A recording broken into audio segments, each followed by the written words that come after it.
2 people, so what the fuck? What are you doing? Yeah. Right. Go up. What is so hard about this, dude?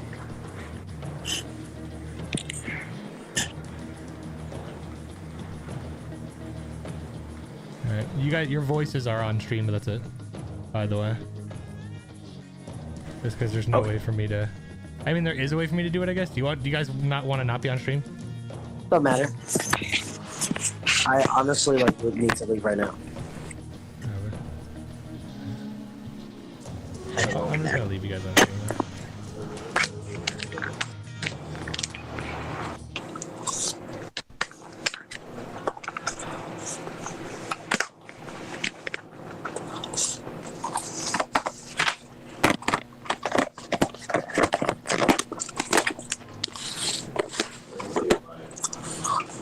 It's that fire, dancing up, let it burn slow, gradually, casually, out of time when I let her know.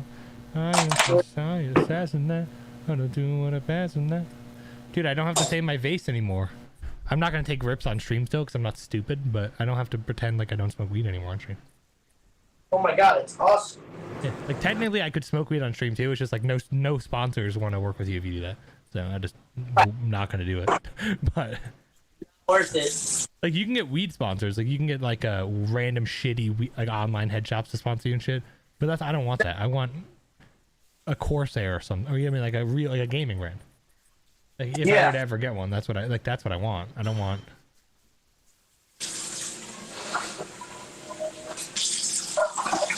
I thought I could have it all. Better have it back. Did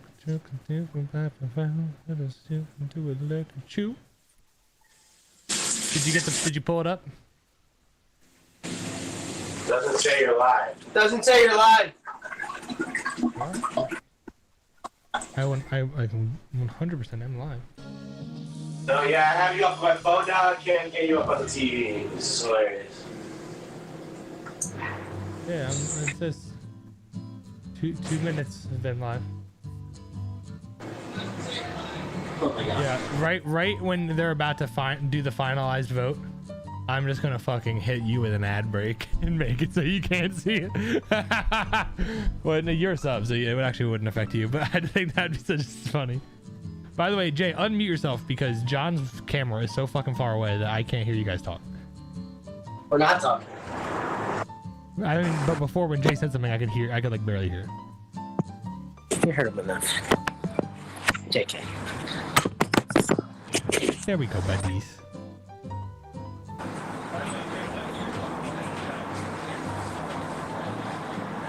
Okay, got you live twice. Okay. Oh wait, let me do my chat mic.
Penis Empire.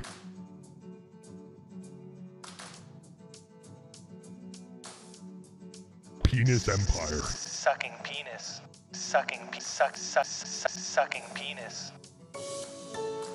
Nice boy production.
The Senate will come to order. I ask everyone present to please rise and recite the Pledge of Allegiance.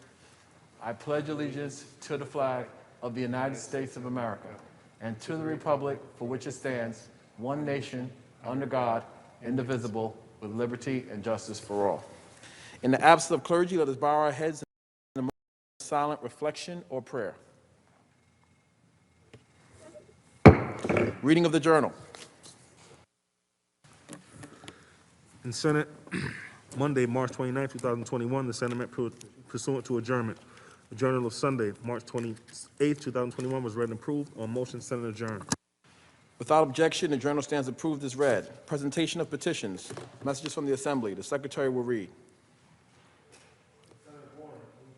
The Committee on Local Government, Assembly Bill Number 2580 is substituted for the identical Senate Bill 1090, third reading calendar 157. Substitution so ordered. Senator Benjamin moves to discharge from the Committee on Children and Families. Assembly Bill Number 1860 is substituted for the identical Senate Bill 5081, third reading calendar 553. Substitution so ordered. Senator Rivera moves to discharge from the Committee on Health. Assembly Bill Number 228 is substituted for the identical Senate Bill 2119, third reading calendar 577. Substitution so ordered. Messages from the Governor. Reports of standing committees. Reports of select committees. Communications and reports from state officers. Motions and resolutions. Senator Janaris. Mr. President, I move that the following bills retain their, amendments are offered to the following third reading calendar bills by Senator Brewer, calendar 380, Senator Sanders, calendar 585, Senator Mayo, calendar 618, Senator May, calendar 640. The amendments are received, and the bills shall retain their place in the third reading calendar. Senator Janaris. On behalf of Senator Hinchy, I wish to call up Senate Print 2135, recalled from the Assembly, which is now at the desk. The Secretary will read. Calendar number 178, Senate Print 2135 by Senator Hinchy, an act to amend the Agriculture and Markets Law. Move to reconsider the vote by which the bill was passed. The Secretary will call the roll on reconsideration. Adabo, Gianaris, Kruger, Ort, Stewart, Cousins, White. I 63. The bill is restored to its place on the third reading calendar. For the following amendments. The amendments are received. On behalf of Senator Jackson, I wish to call up Senate 2008, recalled from the Assembly, which is now at the desk. The Secretary will read. Calendar number 570, Senate Print 2008 by Senator Jackson, an act to amend the insurance law. Consider the vote by which the bill was passed. The Secretary will call the roll on reconsideration. Adabo, Gianaris, Kruger, Ort, Stewart, Cousins, White. I 63. The bill is restored to its place on the third reading calendar. I offer the following amendments. The amendments are received. Mr. President, there will be an immediate meeting of the Rules Committee in room 332. There will be an immediate meeting of the Rules Committee in room 332. The Senate stands at ease. The Senate will stand at ease.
like arbitrary relationships or casual relationships.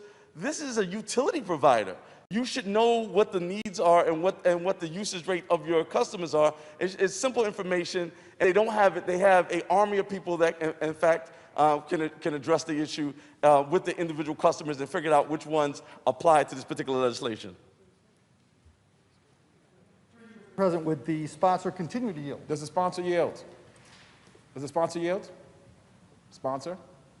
Oh, yes, sorry. Yes, yes, Mr. President. The sponsor yields. Thank you. How are companies supposed to determine whether the customer has the resources to pay the bill?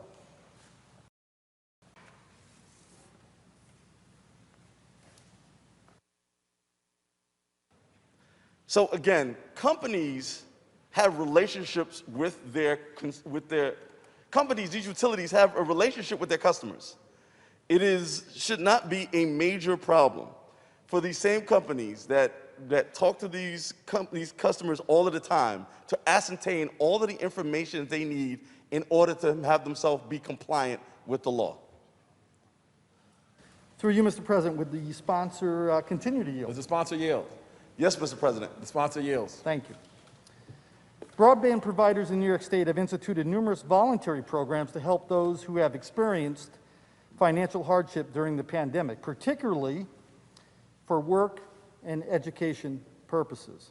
Additionally, the federal emergency broadband benefit slated to roll out this spring will provide low-income households with a $50 per month benefit for broadband service, as well as a $100 benefit for the purpose and purchase of a connected device. Through you, Mr. President, my question.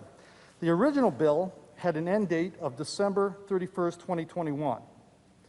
But the new amended version now before us extends the sunset date until July 2022. Why is this bill being extended now for over 2 years past the start of the pandemic? Mr. President, through you, again, we understand that we're in the middle of a once-in-a-100-year pandemic. People have been fighting for both their lives and their livelihoods. We have no less of a burden in this body but to protect our residents of this great state and to make sure that they are protected from the cataclysm that is befalling them. They were told to stay at home. Many of them subsequently lost their jobs. Many of them lost other income. Many of them got sick. Many died. Many lost family members during this. And in the midst of this, my friends on the other side of the aisle would say, despite all the things that you've gone through no fault of your own, pay your bill.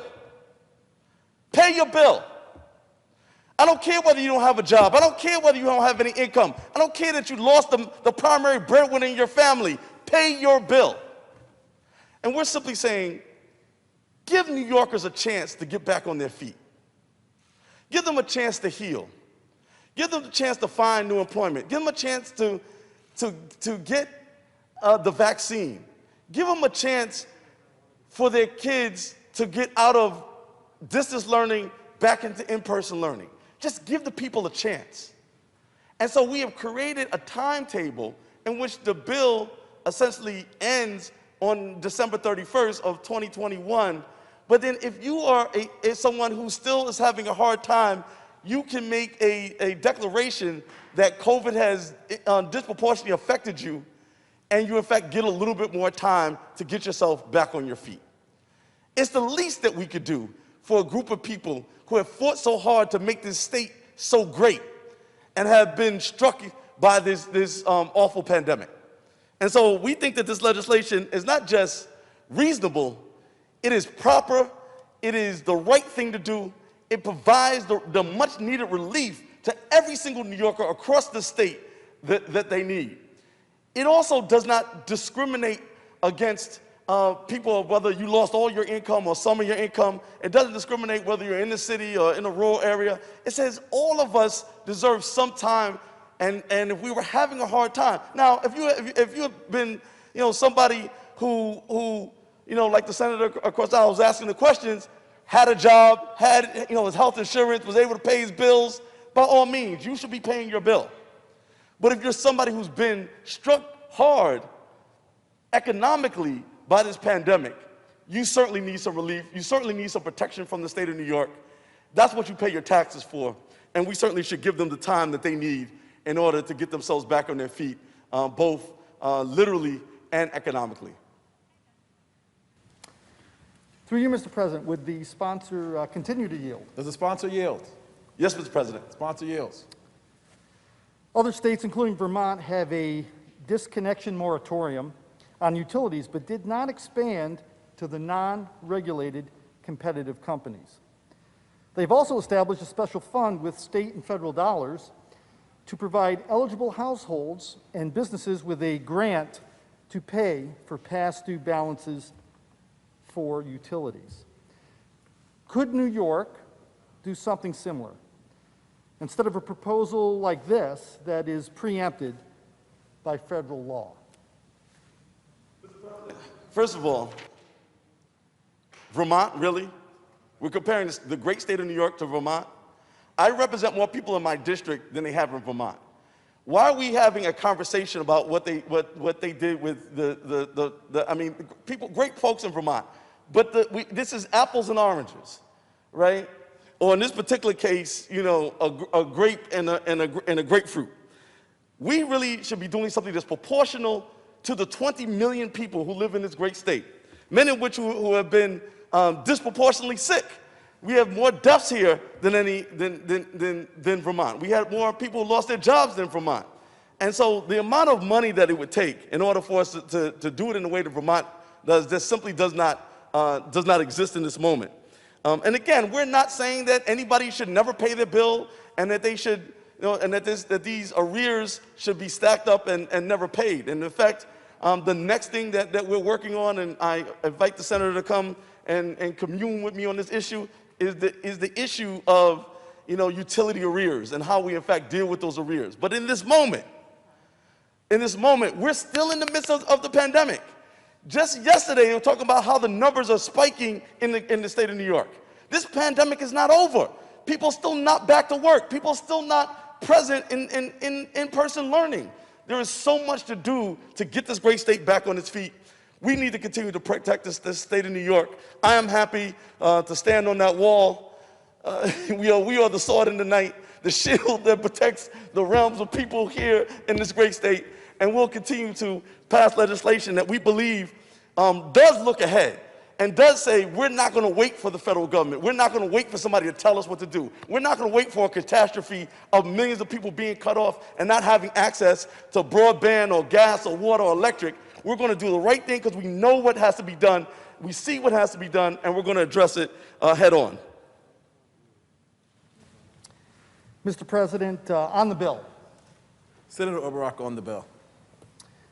I appreciate my sponsor's answers and believe he has good intentions with this bill. And the analogy between Vermont and New York may seem appropriate.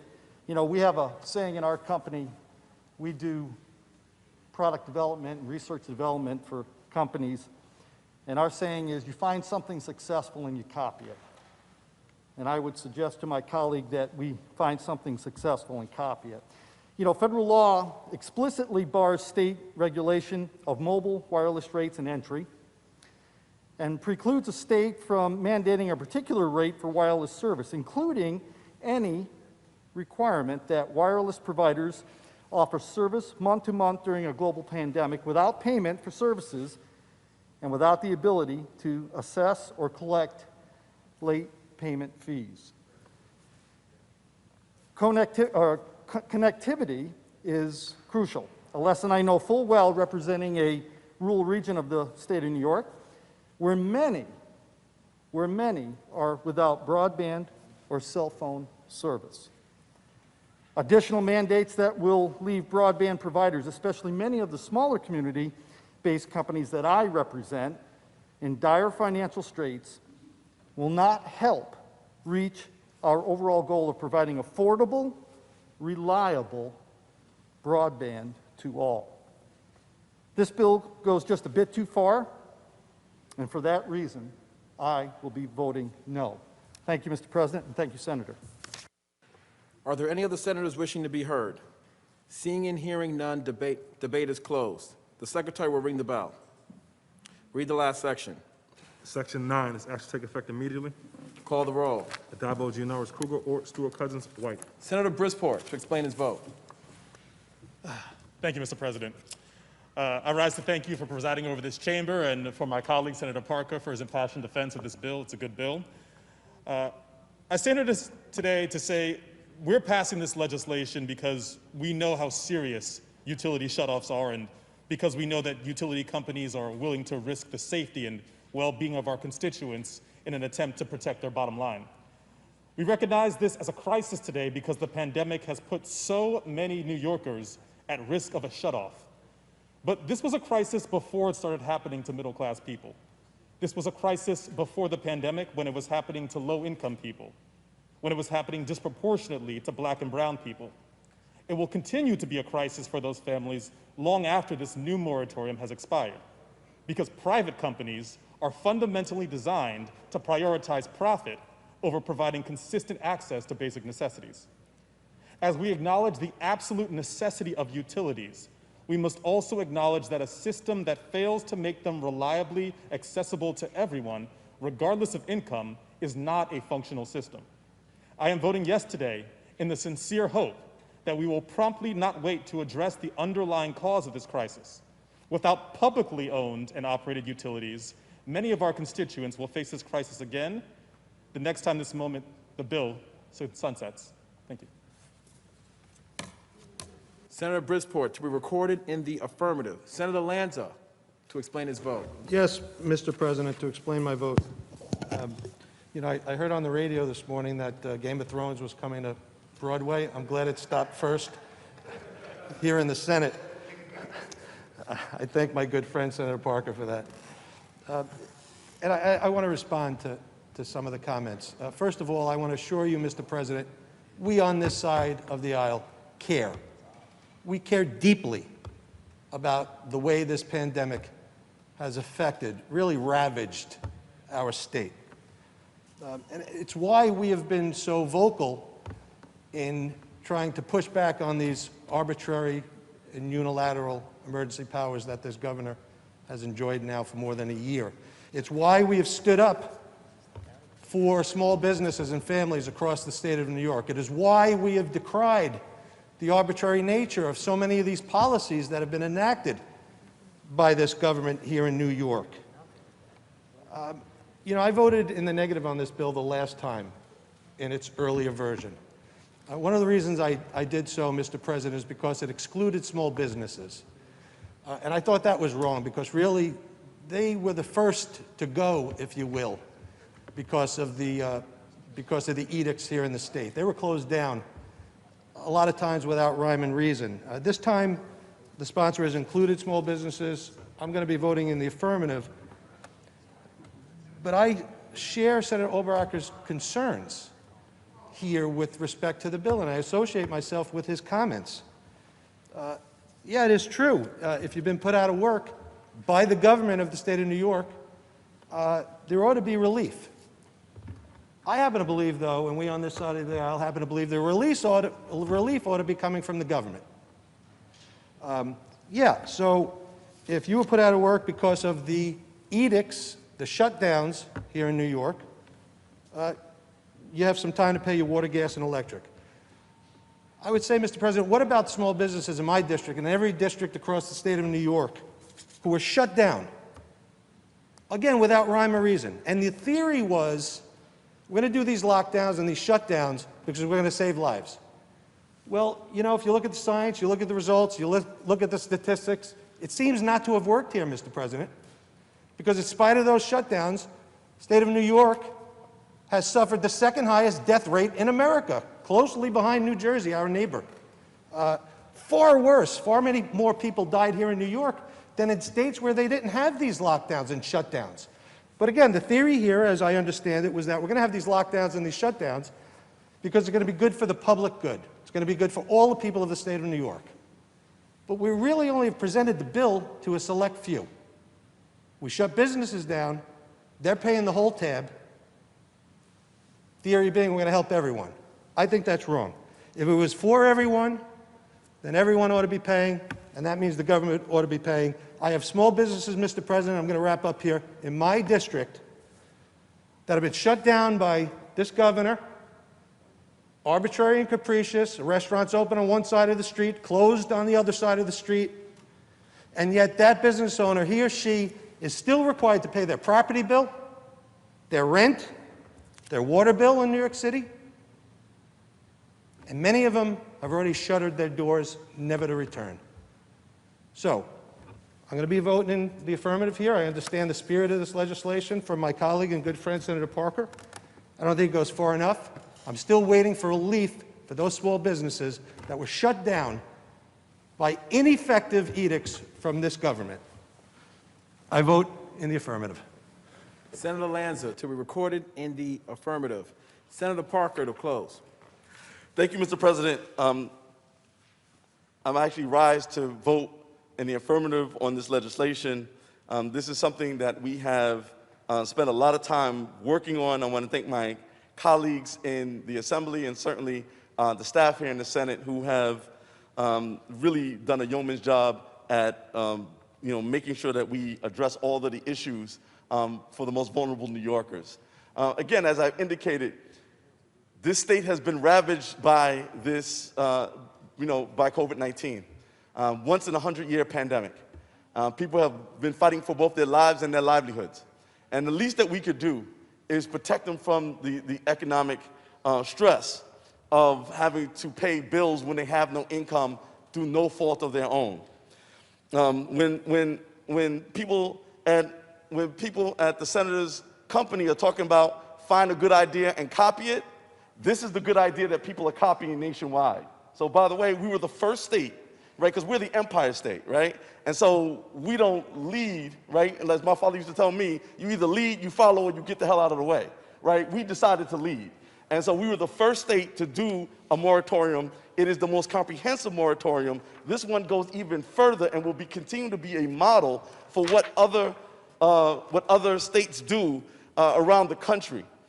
As we talk about why it has ravaged places like New York and New Jersey, let me tell my good friend from Staten Island, the gentleman and my friend from Staten Island, I got 3 words on why it's hit us harder than other places. Density, right?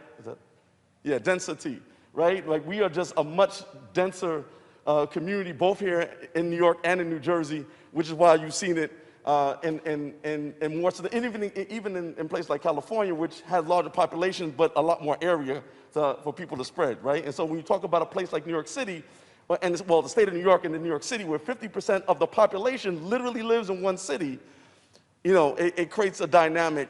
And then you add on top of that, social determinants of health, comorbidities, right? We actually, one of the first bills we passed in this body was a bill I sponsored that directed the Office of Health Disparities to look at the impact of COVID-19 on Black and Latino communities exactly because we were hit harder because of those other dynamics. And so there's a lot of conversation, I think, to have about this, but in this particular case, we really just want to make sure that our seniors who need vaccines don't have their internet cut off. We want to make sure our students who have to do their homework don't have their internet cut off. We want to make sure that mother who's taking care of a family doesn't have her water shut off because the breadwinner got COVID and passed away and she's now alone trying to figure out how she's going to make ends meet. That's what we're doing here. And frankly, we're not saying that these bills never get paid.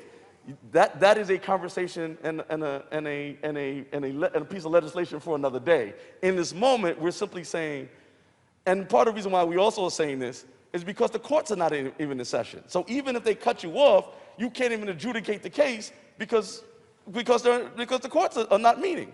And so we think this legislation is the right thing to do. We think it's timely. We think it's appropriate. I want to thank my colleagues who voted for it. And again, I vote aye. Senator Parker to be recorded in the affirmative. Announce the results. In relation to calendar 116, those senators voted in the negative are Senators Akshar, Borrello, Helming, Jordan, Oberacker, O'Mara, Ort, Rath, and Steck. Ayes 54, nays 9.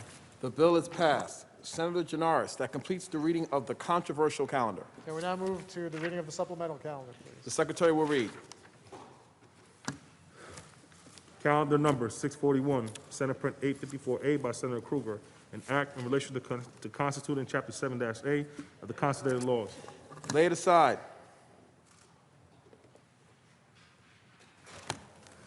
Calendar number 642, Senate Print 5558 by Senator Kaplan, an act to authorize the Manhasset Union Free School District and Manhasset Public Library to take certain actions to correct an understatement in the certification of the 2021 tax levy.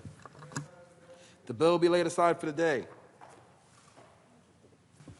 Calendar number 643, Senate Print 5943 by Senator Reichlin Melnick, an act in relation to permitting the Suffern Central School District to move the date of their annual meeting. Read the last section. Section 2, this act shall take effect immediately. Call the roll. Adabo, Gianaris, Kruger, Ort, Stewart, Cousins, White. Announce the results. Ayes 63. The bill is passed. Senator Janaris, that completes the reading of today's supplemental calendar. Can we now move to the reading of the controversial supplemental calendar? The Secretary will ring the bell. The Secretary will read. Calendar number 641, Senate Print 854A by Senator Kruger, an act in relation to constituting Chapter 7-A of the Consolidated Laws.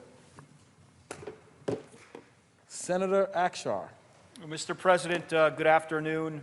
Through you, would the sponsor yield for a few questions? Does the sponsor yield? Happily, Mr. President. Sponsor yields. Senator Kruger, it's good to see you. It's the first time this legislative session. Good to see you. I thank you in advance for answering a few of my questions.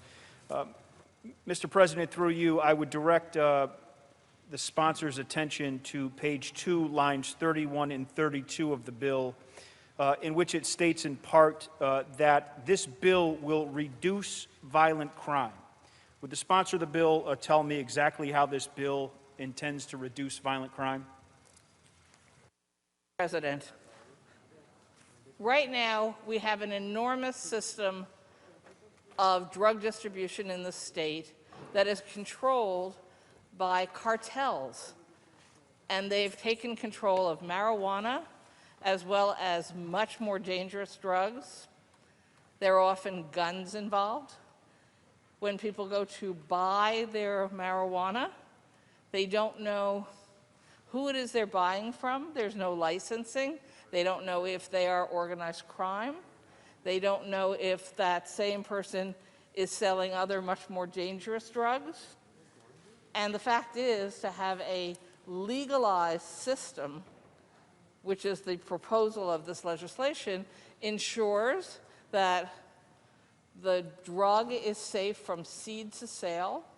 The people who are handling the drug, marijuana, growing it, to transporting it, to distributing it, to retail sites, to the stores themselves, are all licensed, where the state can keep track of exactly who's been involved in any level of the business and can make sure that dangerous cartel players are not involved in legal marijuana in New York State.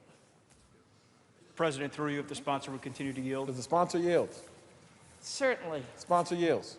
Is the sponsor asserting that the Sinaloa or the Medellin cartel is really going to abide by the language in this 128-page bill?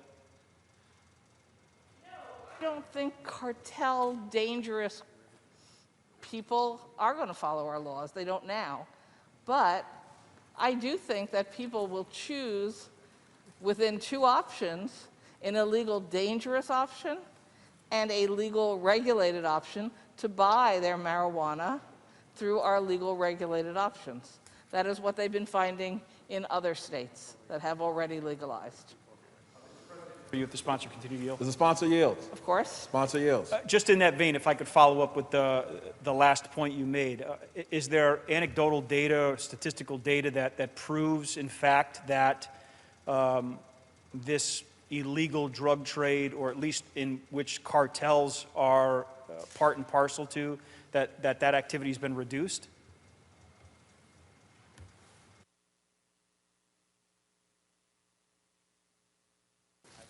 So we believe that the illicit market has actually been shrunk everywhere that has gone into a legal market, but we know that Colorado has carefully been tracking the reduction in their illegal market over the course of time that they have had a legal program, and they've been up and running now for over 5 years? Maybe 10 years. President, through you, if the sponsor would continue to yield. Sponsor yield. Certainly. Sponsor yields. Does the sponsor believe that, in fact, the cartels will find another place to do business rather than the state of New York after this law is, or excuse me, this bill is signed into law? That would be lovely. I don't know. I do know what's interesting when you change your drug laws, and we've seen it in a variety of states now.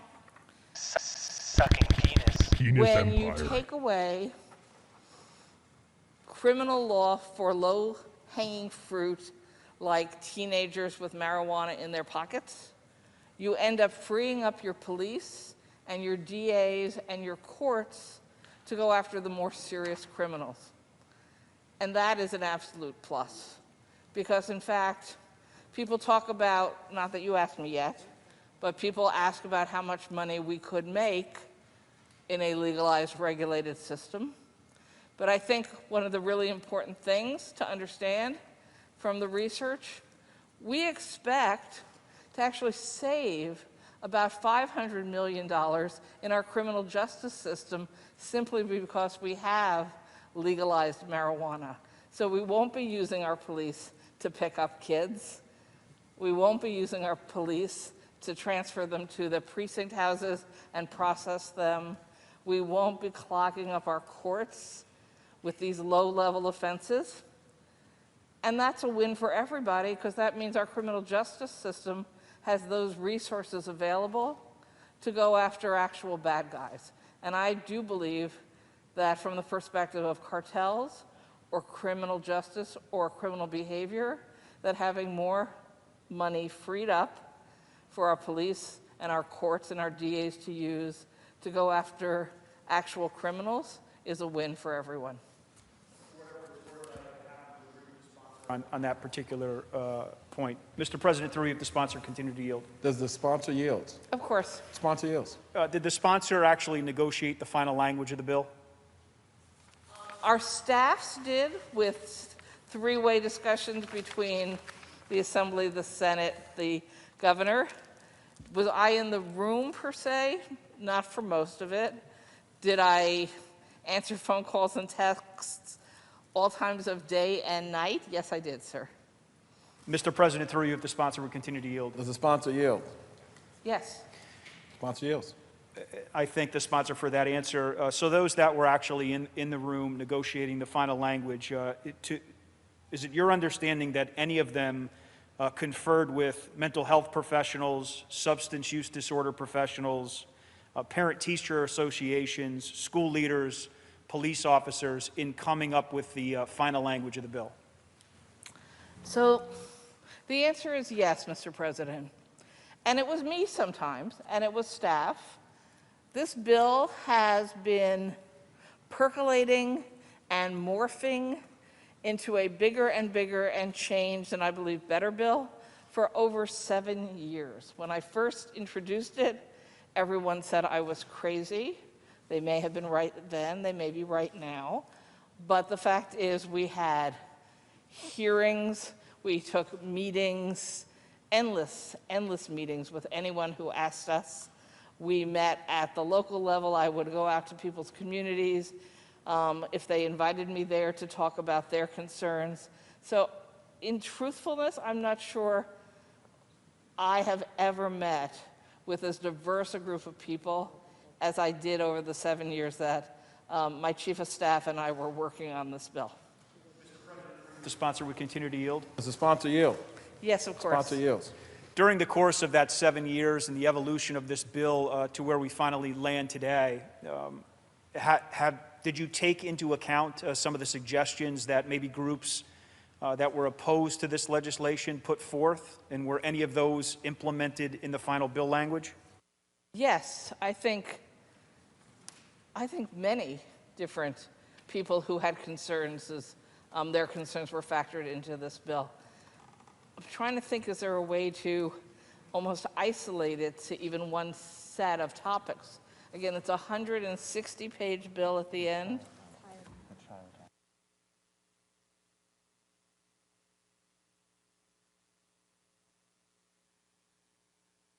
Lips very well through the mask, so it takes me extra time. Oh. Okay. Thank you. Great. So some examples. After speaking to PTAs and parents about concerns about marijuana in children, even though, again, to reemphasize, this isn't a program for children. This is a program to make marijuana legal for age 21 and up.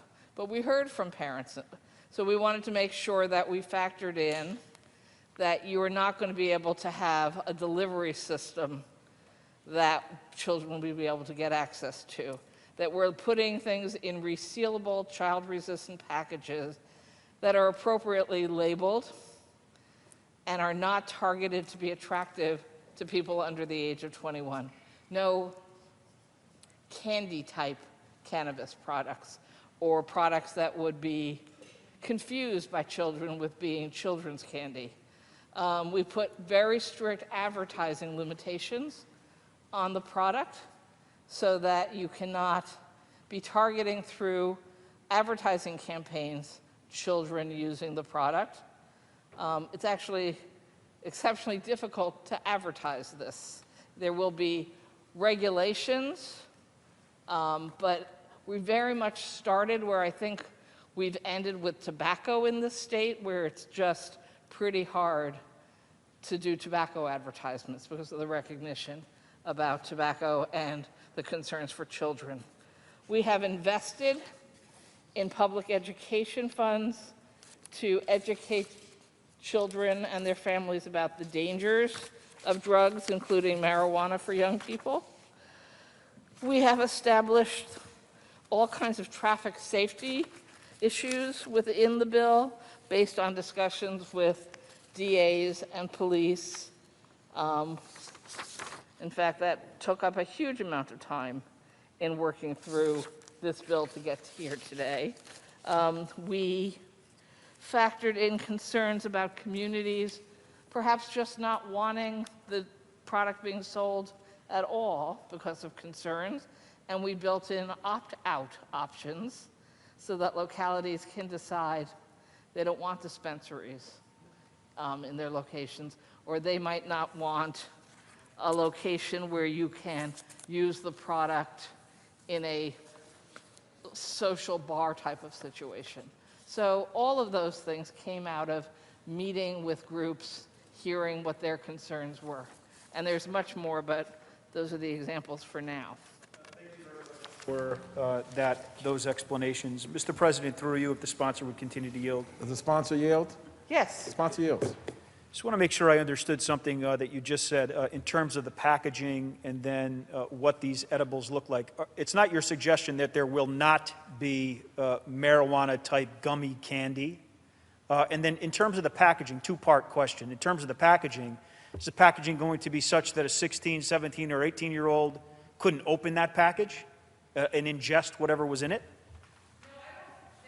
There's a model for teenagers not being able to open products, but there is a standard among the drug community, over-the-counter and prescription, that you sell drugs in a way that younger children cannot open them and get their hands on them. I'm sorry, I interrupted. No, that's okay. We also asked about the gummies and the child candy. So a gummy people think of as it's chewable and it's edible, and that will certainly be an option in adult use marijuana. But no, they won't be little red bears or little squishy fish or all those other things that people identify as chewable candies today. The sponsor would continue to yield. Does the sponsor yield? Yes. Sponsor yields. Just as a follow-up to that point, so is there a provision in the statute that precludes one that is in the business of manufacturing these gummy-type candies, of manufacturing it to look like a Swedish fish or a gummy bear? Labels and shapes and products shall not be made to be attractive to or target persons under the age of 21. I would argue that turning it into a colorful, squishy fish or spider or all these weird things that children seem to like to eat would meet the standard of not being okay. Like a dot. You know the candy dots? I think they could look like a dot. I think that would be a little harder to argue, although we could have that discussion because, you know, if it was a rainbow of dots on a piece of paper, not unlike a specific children's candy I remember eating, I could see arguing that that didn't meet the standard. And we will have an agency who will be writing regulations and can address exactly those kinds of questions. And I think that if the argument could be made that that's to identify as a children's candy product, I think it would be fine to say then it can't be a marijuana product. Thank you. Mr. President, through you, the sponsor continue to yield. Does the sponsor yield? Yes. Sponsor yields. So you had noted Colorado a few minutes ago. In Colorado, marijuana-related traffic deaths increased by 48% after legalization for recreational purposes. The state of Washington, those fatalities in which the drivers tested positive for THC doubled. Are you concerned that we will see a similar type death or traffic-related deaths like Colorado and the state of Washington have? There are actually many different studies that people are referencing, and I can pull out quite a few studies that show there was no real change in fatalities once there was legal marijuana. But what we do know is once there's legal marijuana, when there is a fatality, they've gone and tracked, are they checking whether it was marijuana or not, or some other drug in someone's system. But I think there's actually far more research showing that there has been minimal changes in fatality rates after marijuana legalization in Washington and Colorado, and that actually some of the original studies done, the authors asked people to stop citing their research as showing the growth because they said that's not what our research showed and that's not what the intent of the reports or the findings were. So crash fatality rates after recreational marijuana legalization in Washington and Colorado, the Journal of Public Health, Driving While Stoned, Journal of Drug Policy Analysis, sorry, PC, the American Journal of Public Health. So there are quite a few studies that I'd be happy to give you after the debate showing that people are conflating different things and that they have not been a problem. And through you, it's safe to assume that the sponsor is not concerned with the question. I'm sorry, I didn't hear that. Can you repeat that? Yeah. Mr. President, through you, Does the I'm sponsor just trying. yield? You yield for a question? No, I asked him to repeat what he said because I didn't hear him. I just want to make sure I understand that you and I may differ on this, but where we stand today, you're not concerned about the statistical data that I suggested because you have studies that show the opposite. Thank you. Mr. President, through you, if the sponsor would continue to yield. Does the sponsor yield?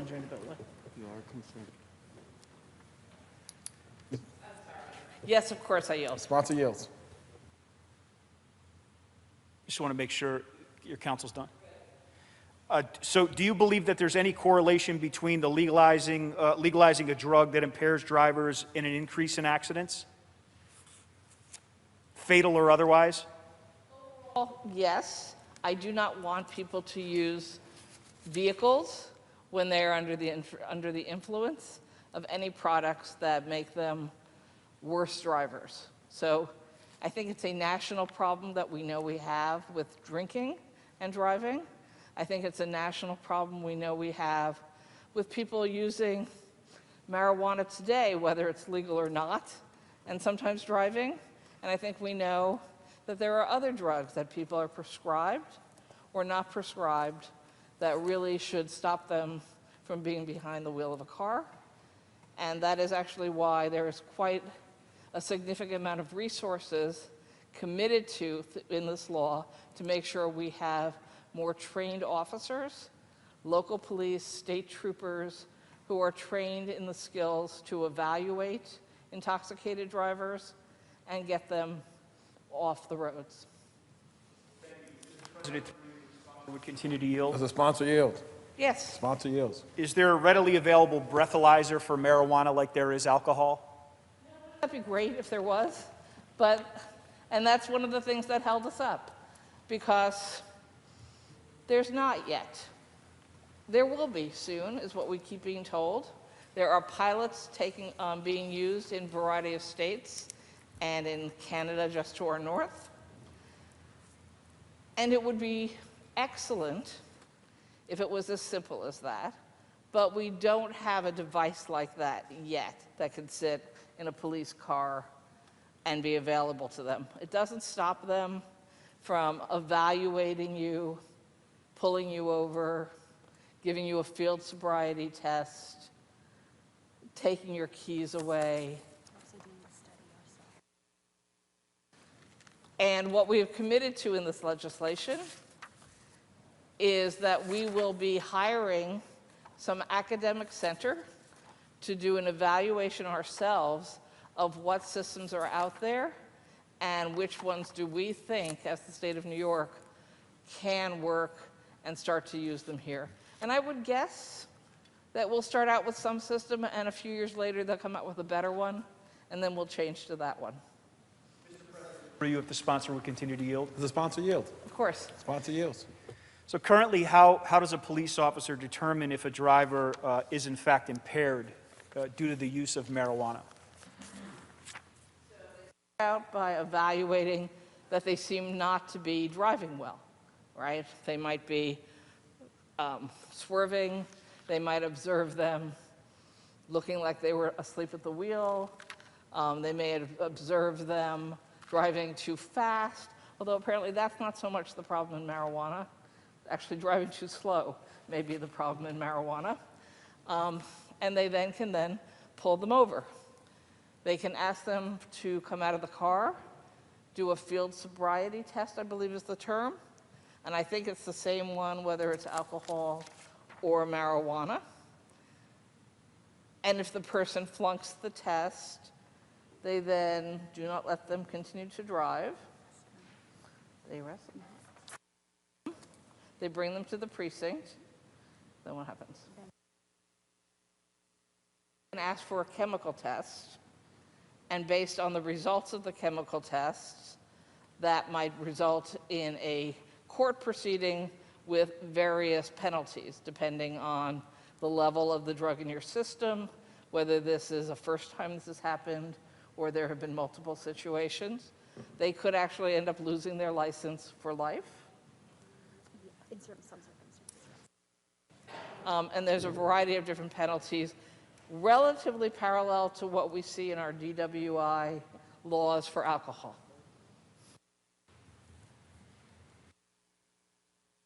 President, through you, if the sponsor would continue to yield. Does the sponsor yield? Yes. Sponsor yields. When you refer to a chemical test, what are you referring to?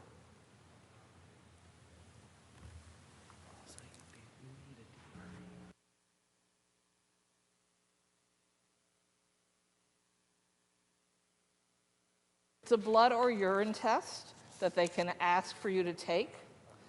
They can't make you take it unless there has been an actual serious injury or crash of the vehicle.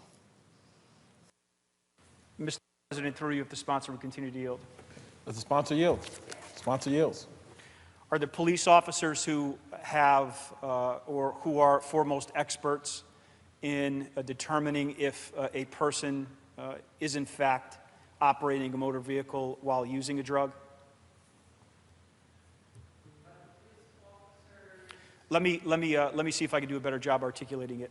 Are there some members of the police force that have additional certifications or additional expertise that allows them to determine whether or not someone is operating a motor vehicle under the influence of drugs?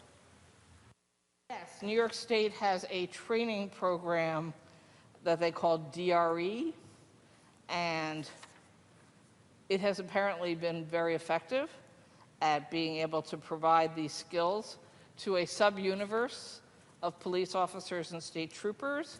In this legislation, we are ensuring that reasonable costs incurred by the state police and the Department of Motor Vehicles to implement the provisions of this section of Marijuana Regulation and Taxation Act to expand and enhance the drug recognition expert training program and technologies utilized in the process of maintaining road safety. The Division of State Police shall, subject to available appropriations, increase the number of trained and certified drug recognition experts within the state and provide increased drug recognition awareness and advanced roadside impairment driving enforcement training under its drug recognition program. Second, Mr. President. Senator Akshar on the bill. Want to make sure that the people of this great state understand that there's a very clear difference between enforcing driving under the influence of alcohol and how members of law enforcement go about that versus driving under the influence of a narcotic or driving with the ability impaired. So for one to go through, if you suspected one was intoxicated because of alcohol, you would issue standardized field sobriety tests, bring them back to the station as you explained, and ask them to submit to a chemical test. In this space, the world is very different with drug recognition experts. It's a very detailed 12-step process that takes an hour or an hour and a half. So I just want to make sure that we recognize and we understand that dealing with those who are under the influence of alcohol and operating a motor vehicle, and those that are driving a motor vehicle under the influence of marijuana, cocaine, heroin, is completely different. Would the sponsor yield for a few more questions? Does the sponsor yield? Oh, sure, I was just getting comfortable, of course. Sponsor yields. My apologies, Senator. Does the sponsor know how many drug recognition experts that we currently have in the state of New York?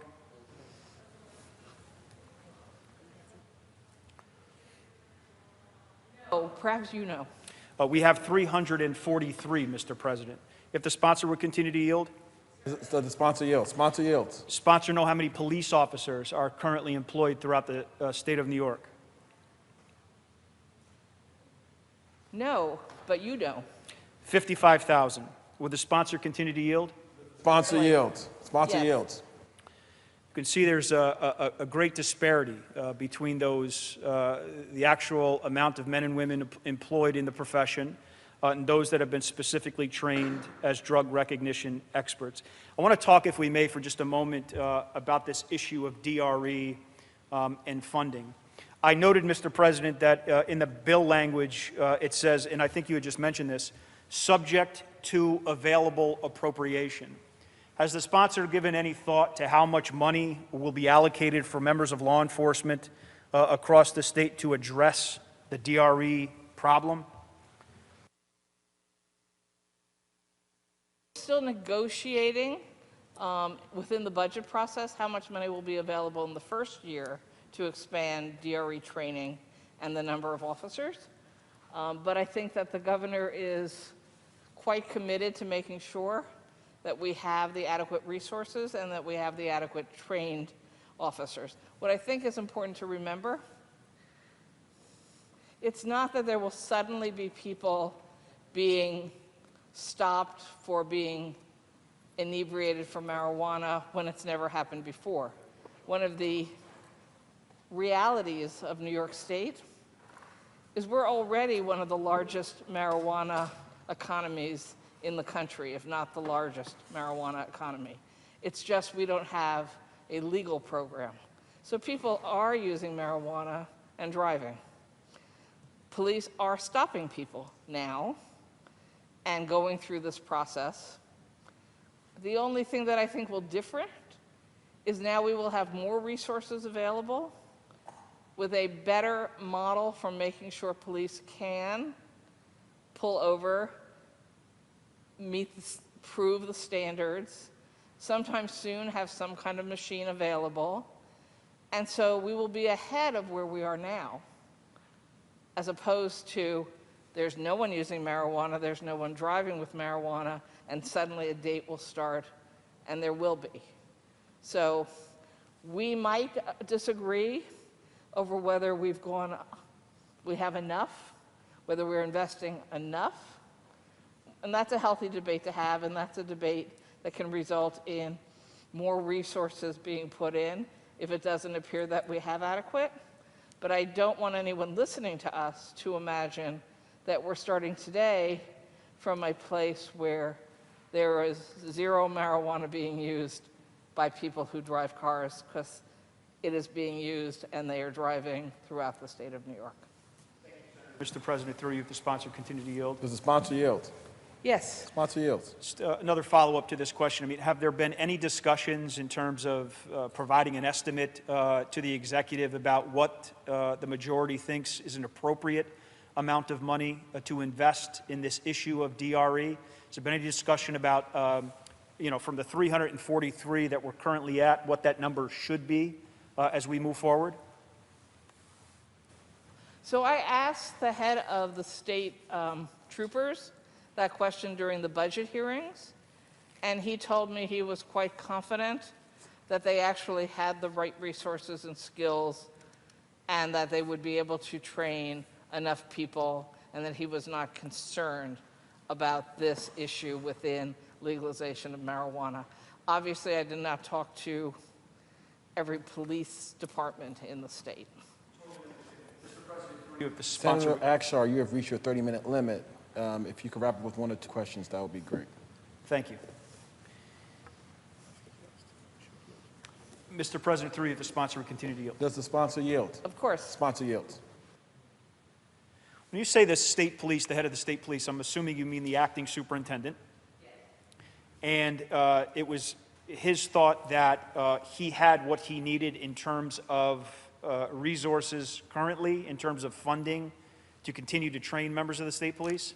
He said he was confident that he would have the resources to train more officers in DRE and to be able to help train other police officers who were not state troopers, and was not concerned that there would not be resources available. Again, I didn't say, did you talk to the governor on X date? Did you guys talk a dollar amount? But I think, speaking now here, the commitment is here from the Assembly, the Senate, and the governor to make sure that this program works. And there is going to be new revenues generated by this program, and a specific allocation of recognition that the costs of a legalized program in New York State will be able to be drawn from the revenues that you get from a legalized system. So I'm really not worried that over time, if it's determined we need more, that we will be able to get more. We will be able to get more. Mr. President, through you, on the bill for just a moment, I'll ask 2 follow-up questions and then I'll conclude. But on the bill for a moment.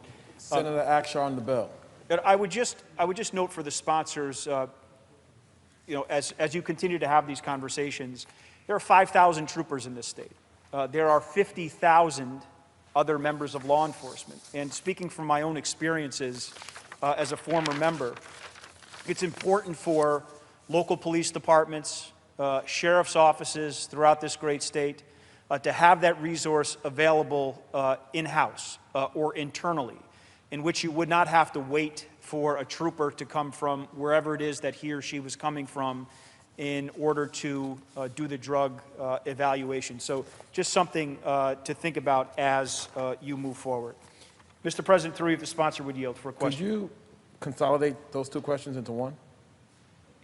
Yeah, you know what? I'll ask one more question and then I'll go on the bill. How about that? Would you be okay with that? Sure. Senator, would you yield for a question? Yes. Sponsor yields. How many inmates are currently in state correctional facilities because of marijuana offenses? I'm talking about the top count, currently incarcerated in the state prison system.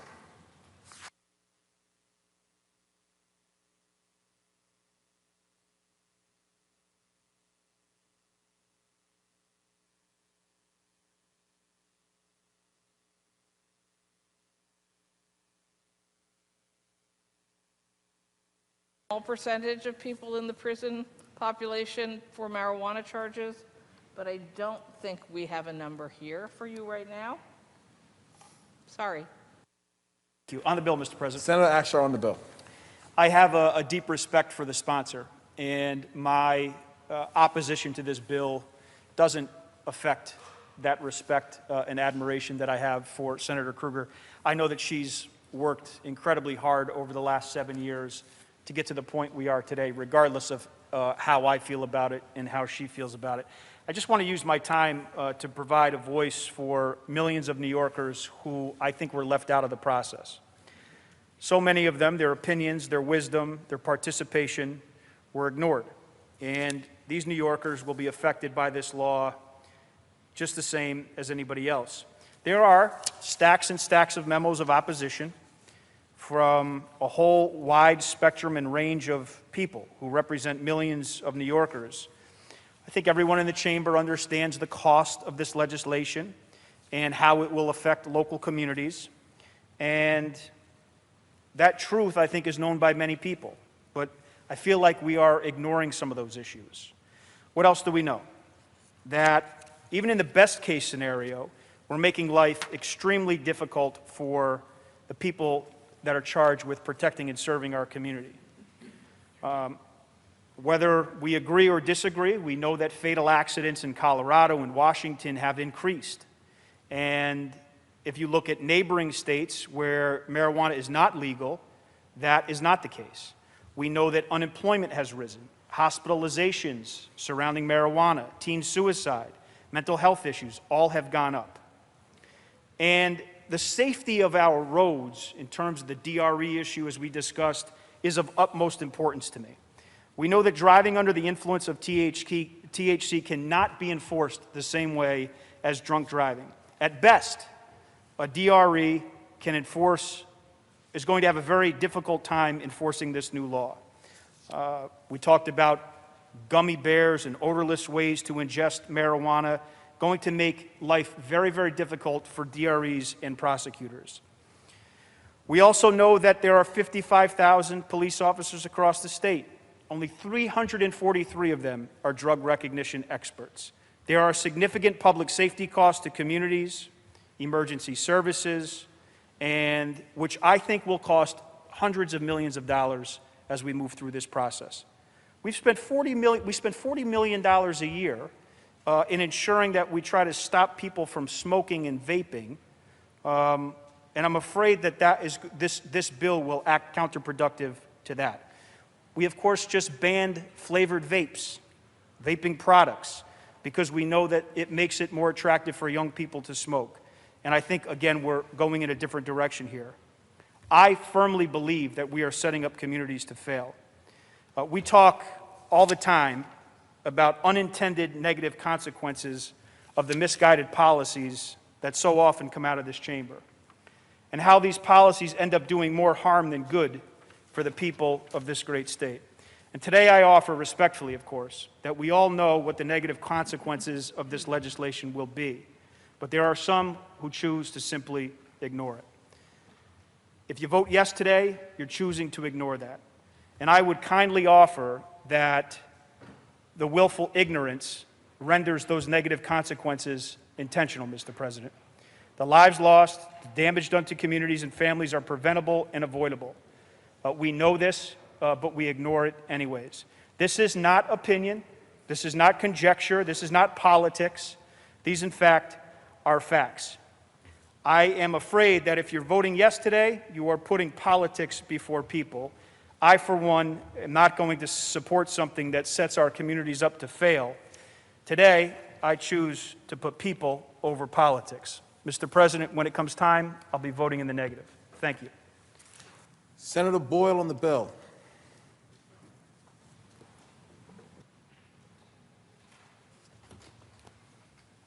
Mr. President, on the bill, I believe today we're making a huge mistake.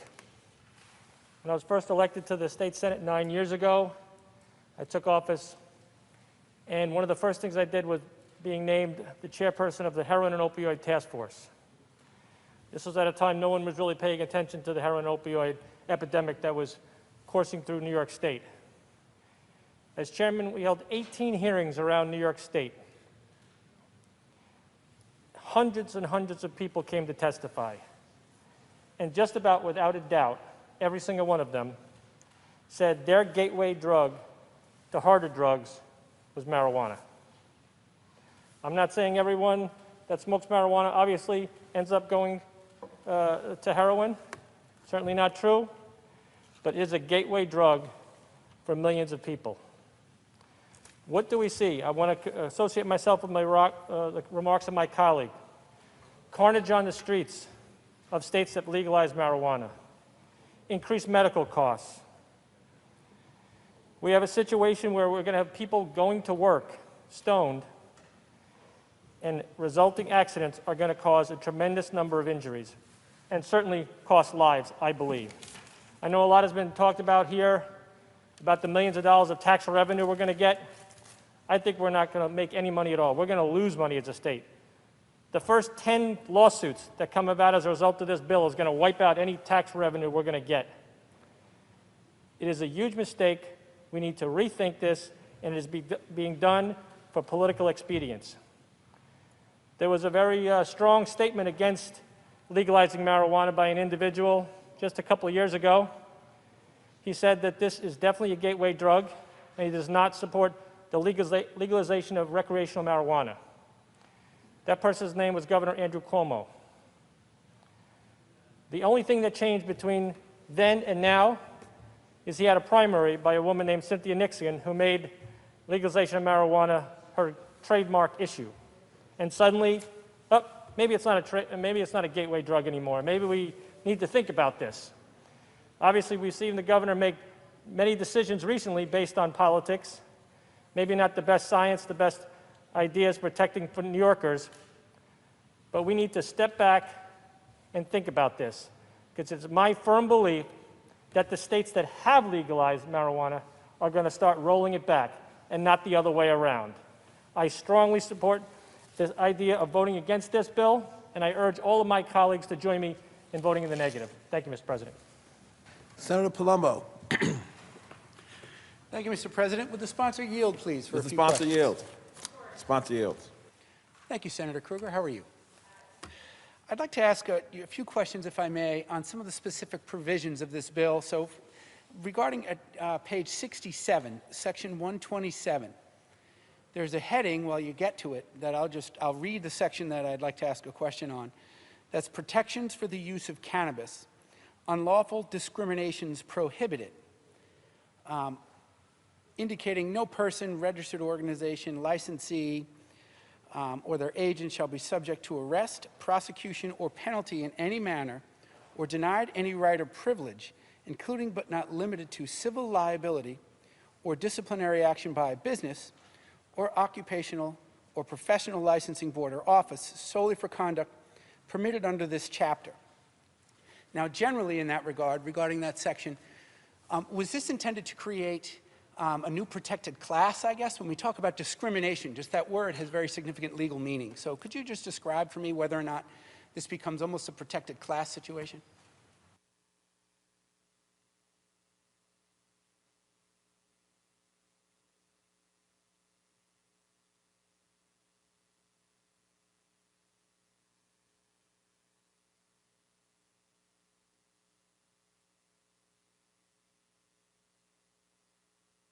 Clarify that you can't discriminate in labor law for people who are involved with marijuana products, including with unemployment benefits.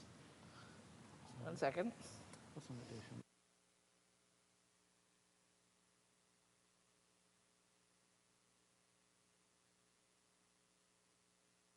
When we create protected classes in New York State, it's in human rights law, and this is not human rights law.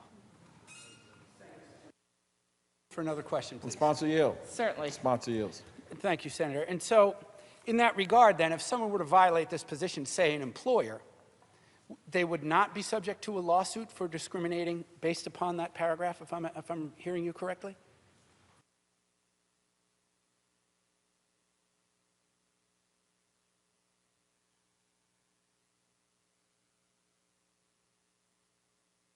Do you mind if I asked my colleague Diane Savino, who I go to for labor law questions all the time, if she would answer? Thank you. Senator Savino. Will you yield for a question, Senator Yes. Savino? Ask the question Senator again. Palumbo, the language that exists in the MRTA was also previously present in the existing Compassionate Care Act when we adopted that in 2014. And it was in recognition of the fact that we were creating a benefit for the people of the state of New York that could be considered illegal by the federal government, was considered illegal by the federal government, and could be in conflict with existing either labor law or policies and procedures that employers had in place. And we did, and also applying it to potential domestic relations law in family custody cases or divorces. So we wanted to create a protection for people who were using a product in the state of New York that had now been determined to be legal in the four walls of our state. And that language is now carried over into the MRTA. Yourself or Senator Kruger, or the sponsor, yield for another question. Senator Kruger, will you yield?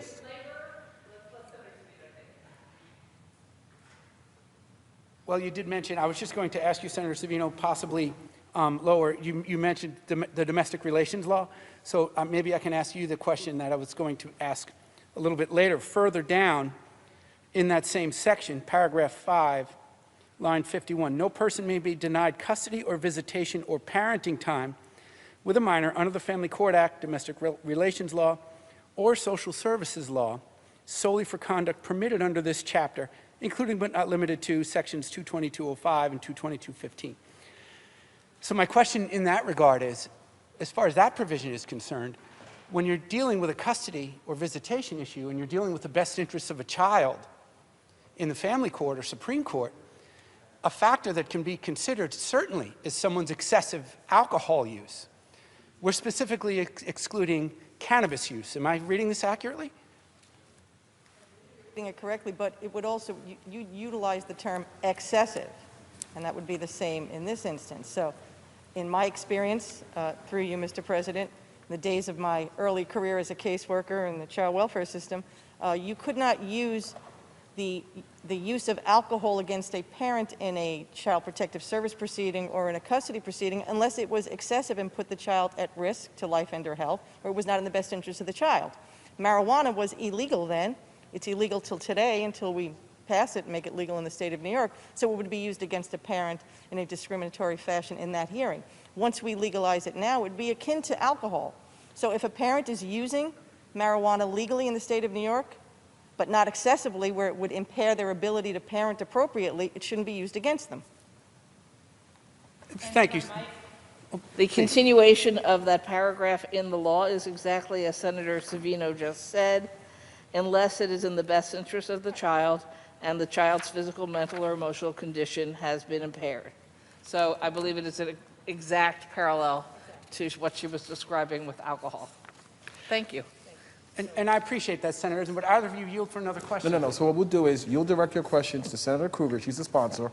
And if she decides to yield to Senator Savino, she can do that. Got it. Senator Kruger, would you yield for another question, please? Through you, Mr. President. The sponsor yields. We're tag teaming, Mr. President. Yes, of course. Sponsor Thank yields. you, Senator. I appreciate your patience in that regard. And so, continuing on in that same section, for the purposes of this section, this determination cannot be based solely on whether, when, and how often a person uses cannabis without separate evidence of harm. So my question to you is, under this bill, someone can keep 5 pounds of marijuana in their home, and they use it often without any additional evidence that may not be revealed in an investigation. The fact that they smoke pot, use pot, do whatever they may do with cannabis every single day, if it were alcohol, would clearly be just indicative of harm intuitively. it seems as though that language prohibits that type of a situation when considering the best interest of the child using, and the parent or guardian is using cannabis. So could you please rectify that for me? There is a limit of how much marijuana you can have available at any given time. And the 5 pounds that you're using as an example is actually within the law for homegrown. So, it's a fascinating education. I'm sorry, Mr. President, it will take me a minute or two, because I don't actually know that much about growing or using marijuana, since I am not a user and don't wish to be.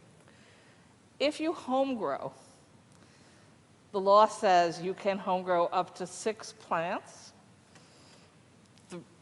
3 fully adult and 3 in growth at the same time. The discussion came up, what does 1 plant weigh and how much marijuana do you get out of it? And we learned that the vast majority of the plant is not usable as a drug. The only part that's usable as a drug are the flowers, and some people put the leaves in a tea.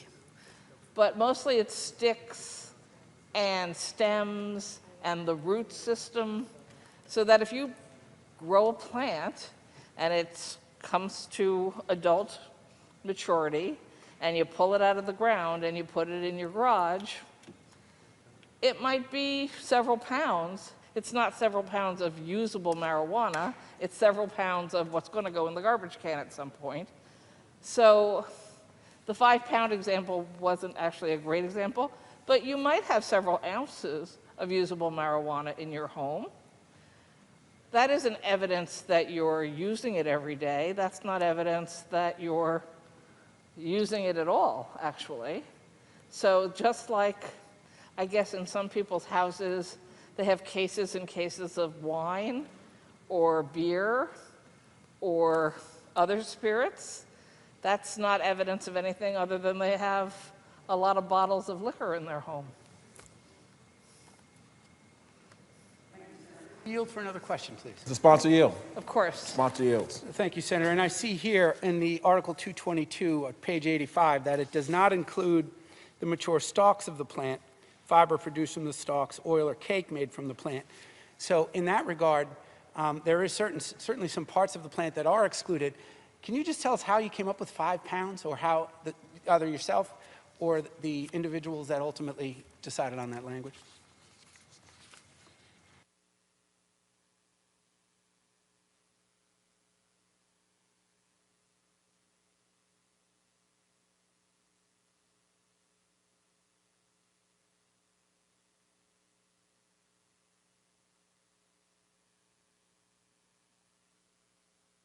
Admit that a variety of people came to based on visualizing, let's say your 3 plants grew at the same time, were harvested at the same time, and were sitting in a bag in your backyard or your garage at the same time. So apparently plants can grow to different sizes depending on the strain of the product, whether you're growing under grow lights or under good or bad circumstances. I'm fairly confident my plants would be very small and very weak. I cannot grow anything. I'm sure Senator Lance's plants would be huge and beautiful. An average plant? A fully mature plant is about 5 feet tall. I didn't know that. Thank you. Does the senator yield? Senator yields. Although if we stay on horticulture, I'm going to be in big trouble. Yes, you might need a green thumb to get to a sizable plant, but I guess the bottom line is the language says 5 pounds of cannabis. So that could be flower, that could be just the actual smokable or usable part. And that is of concern to me. But however, actually, if I can withdraw any offer for a question and actually ask a question on a little bit different area, and we'll be done with section 127. At line 21, it says state or local law enforcement agencies shall not cooperate with or provide assistance to the government of the United States or any agency thereof in enforcing the Federal Controlled Substances Act solely for actions consistent with this chapter. except as pursuant to a valid court order. So my question to you is, why did you feel that was necessary to have in this bill? It's illegal at the federal level, and this law is to make it legal in the state of New York. So we need to do that. For another question.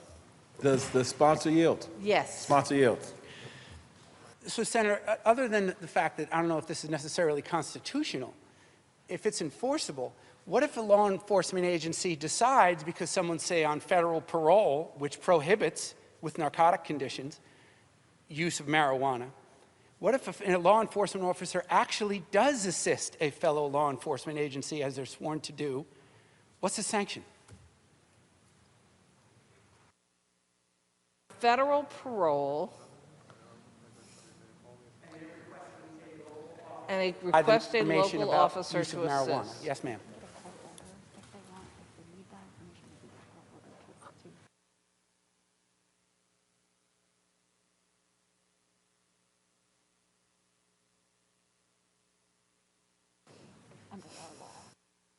I think that if the federal government assigns some kind of warrant and goes to our courts and says, you need to assist us, that we probably have to do that.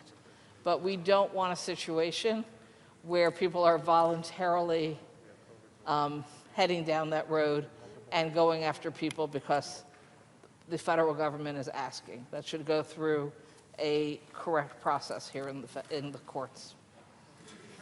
Yield for another question, please. Does the sponsor yield? I do. Sponsor yields. Thank you, Senator. So in that regard, I guess the specific question is, however, if they choose to act contrary to this language, what happens to the police officer? Is there some sort of a penalty? Is it misconduct? Is there a fine or something else? Fines in the law, so I don't think that we would be doing anything to the police officer, although it's an interesting issue only because it's somewhat parallel to concerns that various communities have had around ICE enforcement over the last few years, where we've established local law about not cooperating with ICE in going after people that they may believe don't have legal status. But we do not, in most cases in New York, want our police to be cooperative in those situations. So I think it's a fairly parallel situation. And every once in a while, you hear a story coming out and something gets resolved or not. But I don't think it's been a huge issue. And I don't think it's been a real issue in any of the other 15 states that have legal marijuana, even though they're under the same federal law as we are. The sponsor yield for another question, please. Does the sponsor yield? I do. Sponsor yields. Thank you, Senator Kruger. Now, moving on, regarding the public health law schedule, the marijuana was part of the public health law schedule, 3306, I think it is, that was ultimately needed, yes, in public health law 3306. It was removed and now moved into at least the definition of a drug under the vehicle and traffic law. Is that accurate? Okay, thank you. And I know there was some concern. Would the sponsor yield for another question, please? Yes. And I know there was some concern from the District Attorneys Association because under New York law, to prosecute someone for driving while ability impaired by drugs, it needed to be on that Schedule 1. And that since it was removed, it needed to be somewhere else in the law. Otherwise, you'd not be able to prosecute someone for using marijuana. So in that regard, there's another section of law, and it probably is more commonly referred to as the dram shop law. That's where someone is responsible for providing someone with alcohol in some sections. You serve a visibly intoxicated person, you can be liable for their negligence. In Section 3 of that, General Obligations Law 11-103, there's compensation for injury caused by the illegal sale or providing controlled substances. And specifically, the term in Section 5, controlled substance, when using this section, means and includes any substance listed in Section 3306 of the Public Health Law, and that is a rub, because I do not see anywhere in this bill, and if you could direct me to it if it's here, that now if someone provides, for example, even to a minor, there's another section where if you have a house party, you get a bunch of teenagers drunk, one of them drives and kills someone, that's obviously the prohibition and the deterrence is you don't have parties like that because these kids will go out and hurt someone. Now, by removing this from the public health law, there is no provision for marijuana. So right now, you can do so with impunity unless that's corrected. And please direct me, if you can, to a different section if it's addressed.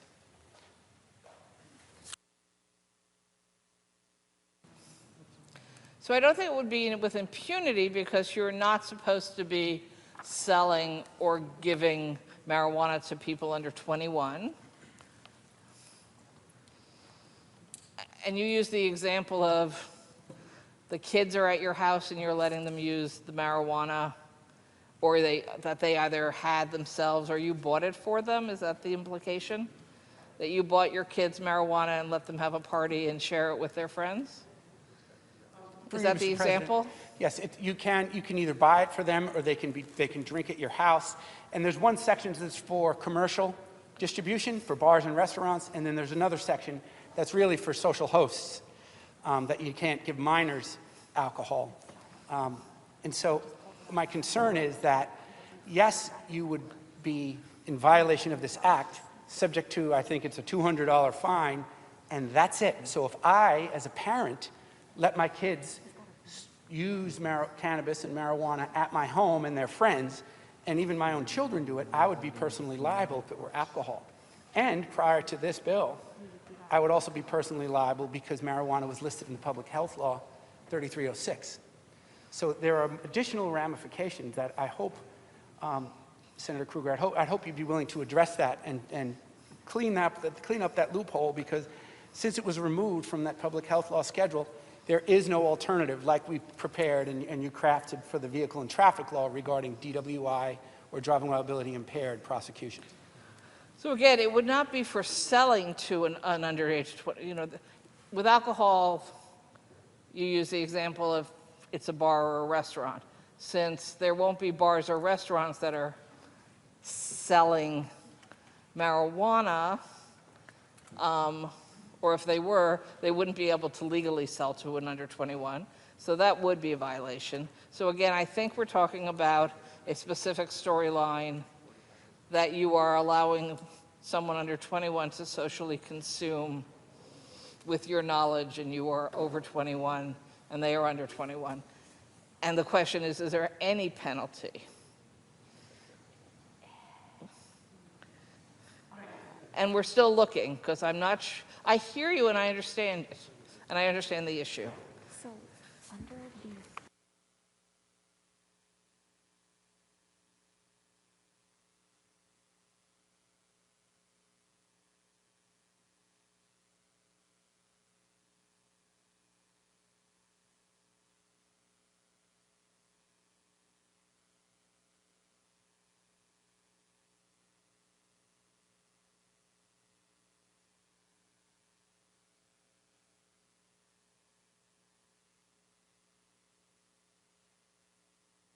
question, and we think there are a couple of different answers. And you're right, I think we probably can make things clearer over time.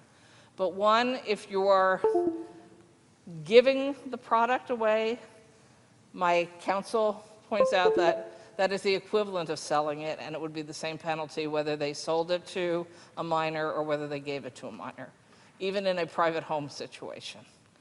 Then there would also be the putting a child at risk, and there are penalties for that.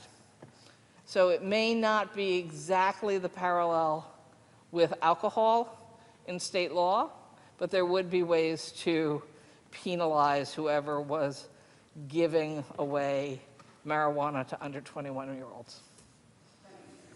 Thank you. Sponsor yields for another question. Does the sponsor yield? Yes, I will. Sponsor yields. Well, thank you, Senator, and I do appreciate that. And at a period of time, I was a narcotics prosecutor, and that's something that I certainly get that the aspects of that, and that would typically be for controlled substances, but the trial lawyer in me also says that we've got this one section of the general obligations law is such impairment by unlawfully selling to or unlawfully assisting or procuring a controlled substance for such person. So it's really even gifts, and under the, as you certainly know, under the penal law, a gift giving a controlled substance is the same as selling, as you just mentioned. So I have one more area, if I may, just ask a few quick questions on. And that is on page 86 regarding searching vehicles. There are some limitations now regarding this that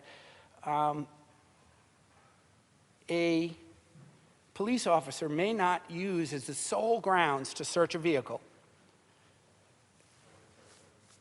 the fact that they smell burnt cannabis.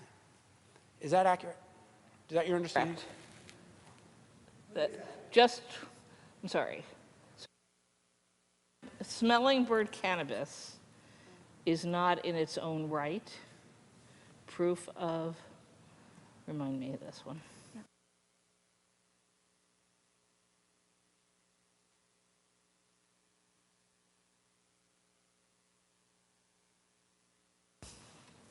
Smell of cannabis is not a basis for searching the vehicle because cannabis is no longer contraband. It can be evidence of, along with other things, of the belief that cannabis has recently been used by the people in the vehicle. And through you, Mr. President, the sponsor yields for another question, please. Does the sponsor yield? Yes. Sponsor yields. And Senator, in that regard, and there's, as we go further down on page 86 at line 50, that essentially they cannot use that as their sole basis, but if it's to investigate, from what I understand, a possible driving while ability impaired by drugs, then they can use that to further investigate. However, if we turn to the next page, paragraph 87, during such investigations, the odor of burnt cannabis shall not provide probable cause to search any area of a vehicle that is not readily accessible to the driver and reasonably likely to contain evidence relevant to the driver's condition. Can you tell me why you limited the search or the scope of the search area?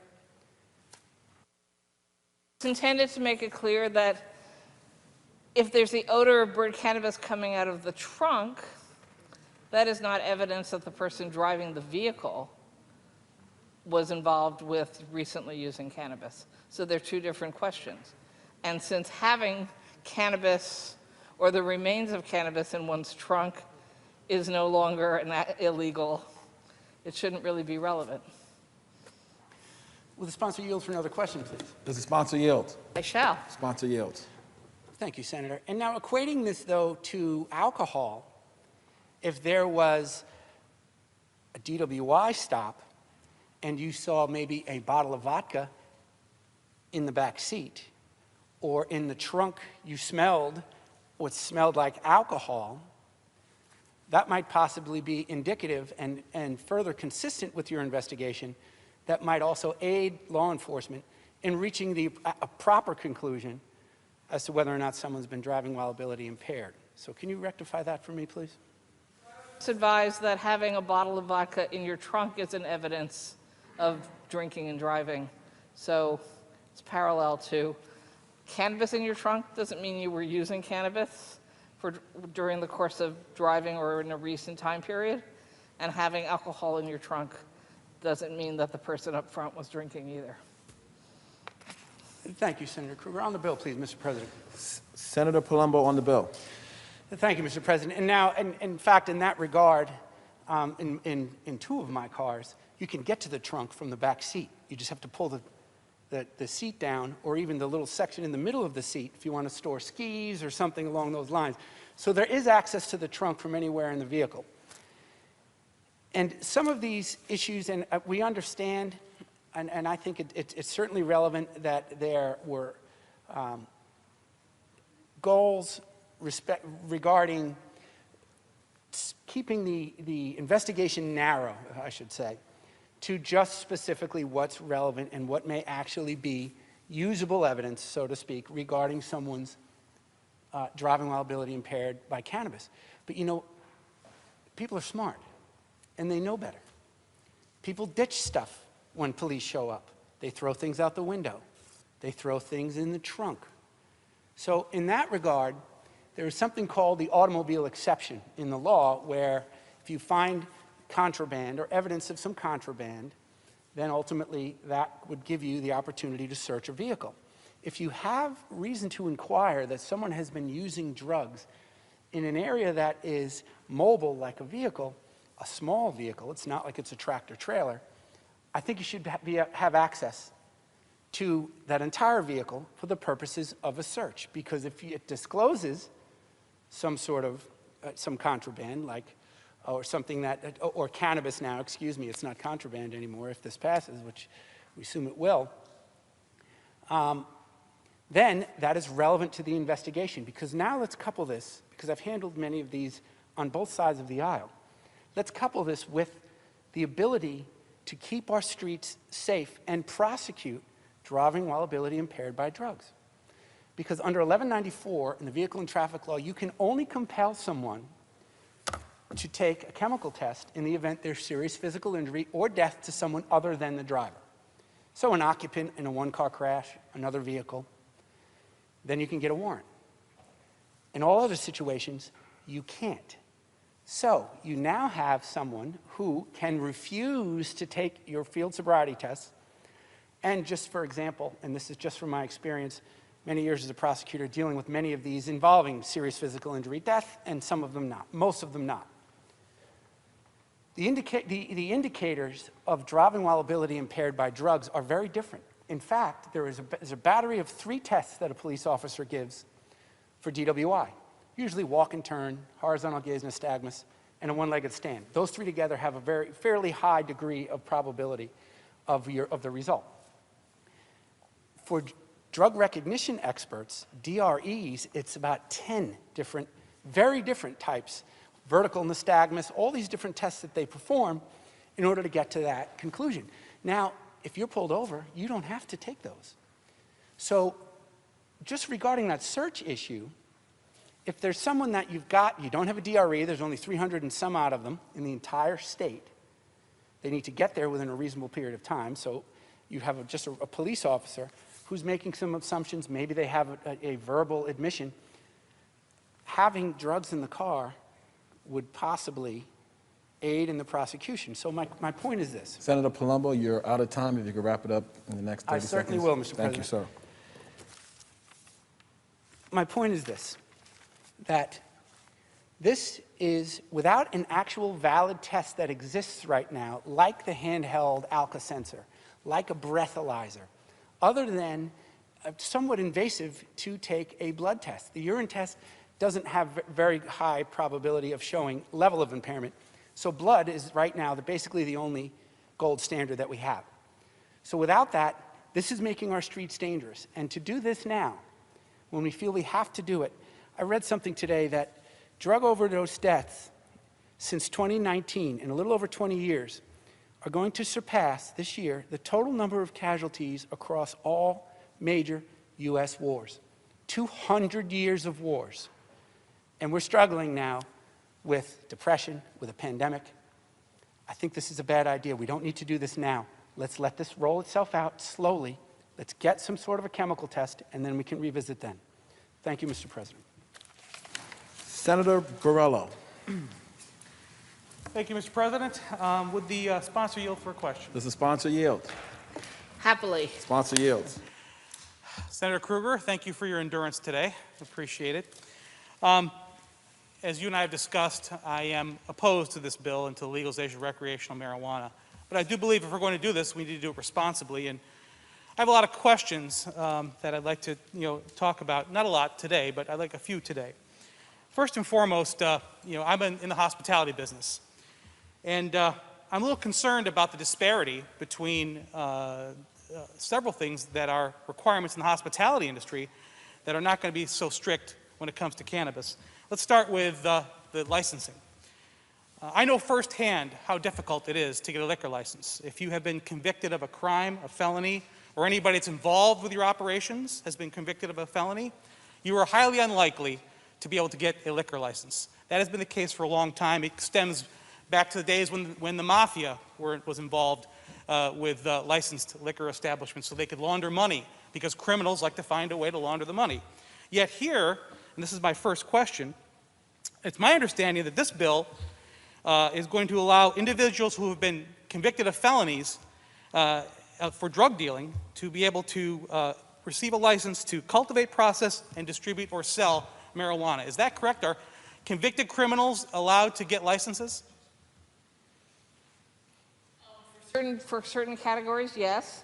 And of course, a major portion of this bill is to expunge the records of people who got caught up in the criminal justice system involved with cannabis. So our goal is to expunge the records of people who had cannabis convictions and open them up to be able to be full citizens where they can apply to actually work legally in this business, where they have no risk of problems with getting an education because they had a cannabis record, or being able to apply for certain kinds of jobs, or being able to live certain places. So yes, part of the goal of this law is to ensure that people who may have been participating in an activity that was illegal will now be able to become taxpayers, owners,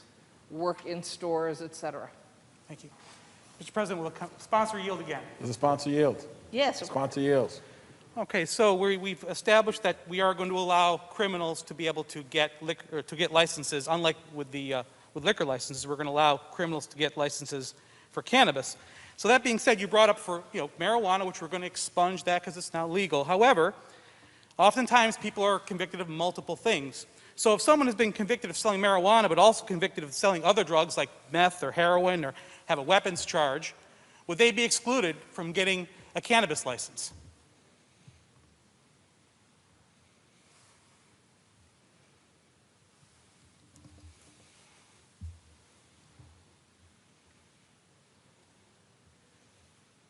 They've done their time, and the agency handing out the licenses determines that they believe they can be a trustworthy, reliable business person in this field, then they will be allowed.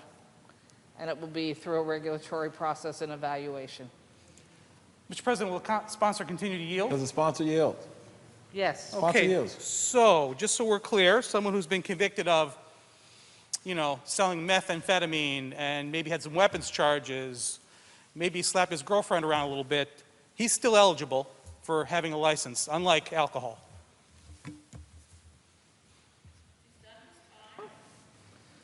I don't think there's any exclusion for any of these categories. Okay. Mr. President, will sponsor continue to yield? Does the sponsor yield? Crimes involving fraud in business are not allowed. The crimes that you've mentioned could conceivably still allow someone. Sorry, and I guess I accept thank the you next for the question. further explanation. Yields. Yes. So, okay, so that's actually kind of dovetails a little bit to my next question. So you're saying fraud, they've been involved in fraud. But however, if you're talking about someone who's been in criminal activity, you've basically made an income selling drugs.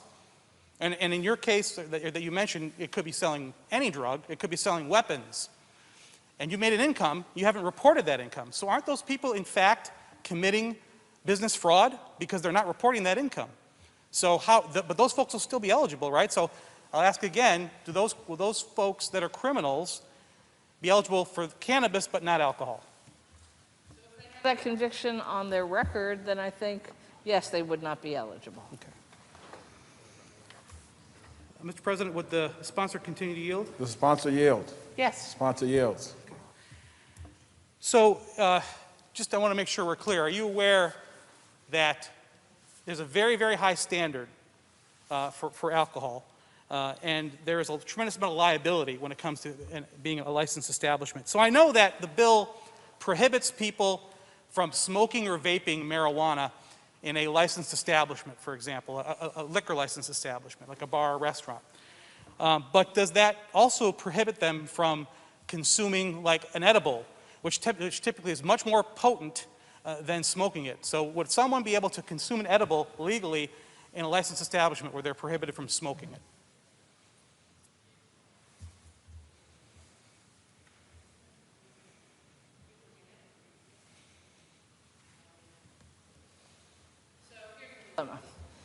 Since it will be legal, you may be walking around with it, and if you go into a restaurant and you take your gummy, I don't know that anybody will know whether you've taken your gummy or not, and we don't want to make that particularly illegal.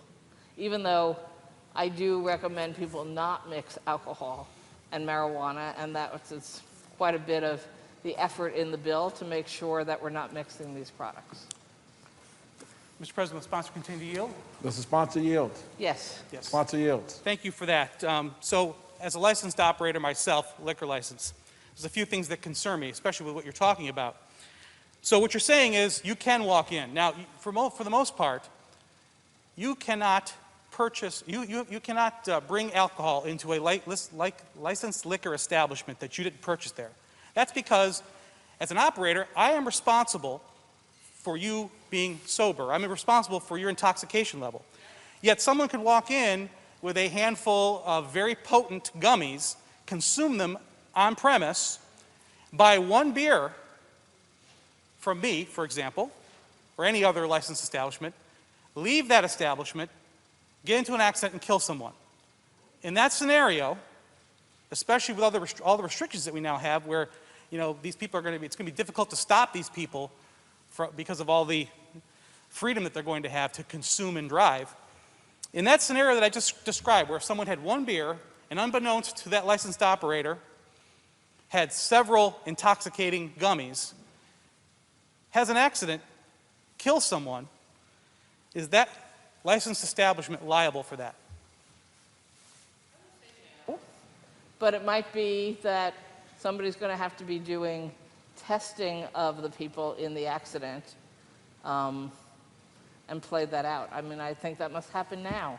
If I go into your establishment and I am, I don't know, an oxy addict, or taking some kind of prescription drug, and I decided to pop too many, and I know that the bottle said don't drink and mix it with this pill, but I did, and then I leave your establishment and I get into a car and drive.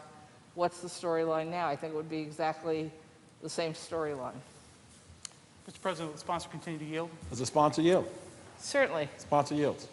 Well, I would disagree with that only because you're talking about someone doing something that is essentially illegal. If they consume too much, or if they're taking prescription drugs that weren't prescribed to them, that in itself is illegal. So, and I guess I'm not really making a question so much as I am a point, but right. But we're saying now that we are essentially encouraging folks that they can buy gummies. For example, I'm just using that, any edible, anything that's really nearly impossible to detect. Walk into a liquor license establishment where that owner, that small business owner, whose life and the lives of his families depend on that liquor license being in place, is now going to be assuming an unreasonable risk by having to determine whether or not that person is consuming far too much intoxicating material on that person's premises. So we've created this, I guess, unnecessary risk. So shouldn't we be mitigating that risk for those folks? Because we're passing a bill that should be responsible, shouldn't we be mitigating that risk? Well, the irony is that exists right now. We don't know when somebody comes in your bar whether they have used marijuana before they got there or are popping other illegal drugs or not. They are wandering around the world. They are using what they use. And so we face this risk in reality today. The plus about making marijuana legal specifically under this bill is we're going to be investing a significant amount of money in education about the dangers of drugs, including the dangers of mixing drugs, so that I actually think we will have a better educated population, perhaps who will choose not to mix alcohol and marijuana, mix alcohol and other drugs, and even not take those other drugs, period, because we're both going to be educating them to the dangers of doing so. And the research coming out of states that have legalized marijuana is it decreases the use of far more dangerous opioids It reduces the number of people who are having overdoses from opioids, whether legal or illegal. And so there are actually quite a few pluses that come out of having a legalized marijuana system and decreasing use of other drugs. But you're right. In a world where there are lots of different products, and it's easy to get them, and the mixing of some of them is a really bad idea, just like using alcohol or marijuana or heroin and getting behind the car, behind the wheel of a car is dangerous. Those realities are there, but I don't think we're increasing those realities. We're just talking about something that's already happening out there in our state. Thank you, Mr. President. On the bill? Senator Borrello on the bill. Yes. Senator Kruger, thank you again for the debate. Appreciate it. You know, I have been opposed to this for many reasons. I've been talking about the dangers of this irresponsible legalization of recreational marijuana since my time as a county executive, because I see firsthand county governments especially are on the front lines. But as a business owner, I've pointed out just in a few questions the dangers that the state is now going to be sanctioning. The state is now going to sanction some horrible, unpredictable risks on behalf of every small business owner here in New York State, particularly those in the hospitality industry that have to already deal with these issues, and now it is going to be state-sanctioned. Our job here is to ignore the noise, ignore the political leanings of one way or another, ignore what is often special interests speaking loudly that don't necessarily speak on behalf of everyone, and try to craft good legislation that's in the best interest of New Yorkers as a whole. So while I understand that there are many New Yorkers who think that we need to do this, but I don't believe this is the way to do it. I mean, let's look at the comparison that I made before about a licensed alcohol establishment and a licensed cannabis. If you are a convicted felon, you are essentially barred from operating a licensed establishment that serves alcohol. But if you're a convicted felon, you go to the front of the line to get a cannabis license. How is that fair and equitable? How is that right? How is that protecting the best interests of the people of New York State? We've made great strides when it's come to drunk driving. It's taken 30 painful years, if not longer, to get to where we are right now, which is a greatly reduced amount of deaths on our roadways due to alcohol. But now, we're about to take a tremendous step backwards. Because with alcohol, the key was strict enforcement. People know that if you have too much to drink, and you get behind the wheel, and you get pulled over, you're going to be arrested. Your car is going to be impounded. You're going to go to the police station. You're going to have to make an embarrassing phone call for someone to help bail you out. Then it's going to cost you thousands of dollars. You're going to lose your license for sometimes years. That's how we got to where we are. Contrast that with what we're about to do. This bill says that if you get pulled over and you're stoned while driving, but you haven't caused an accident yet, the police essentially can't do anything. We are saying, the state is saying, you have to cause injury or death before we can do something about you driving stoned. That's what the state is about to pass if this bill passes today. How many times do we say in this chamber, if this law only saves just one life, we should do it? Ladies and gentlemen, this bill, as it stands, is going to cost hundreds, if not thousands, of the lives of New Yorkers. So we can sit here and justify it, we can talk about data, but the reality is we know what's going to happen. We know that we set the bar much lower. We know that we're telling people that it's going to be okay to drive stoned. That's okay. And we're going to go back to the days 30, 40 years ago where people died needlessly as a result of bad enforcement. We are handcuffing our police officers. We're going to make the jobs of our local public health officials more difficult. We're going to have more issues with Child Protective Services. All those are the things that happen when you do something like this and you haven't taken those things into consideration. So, as a result, I'm going to say that while I think there are good intentions here, at the end of the day, we have a responsibility to protect New Yorkers. And we are sanctioning irresponsible behavior today. And when the time comes, I'll be voting no. Thank you. Senator Matera.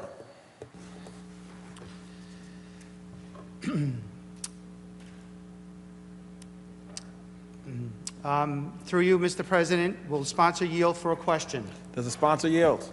Certainly. Sponsor yields. Thank you. Thank you, Senator Kruger. Through you, Mr. President.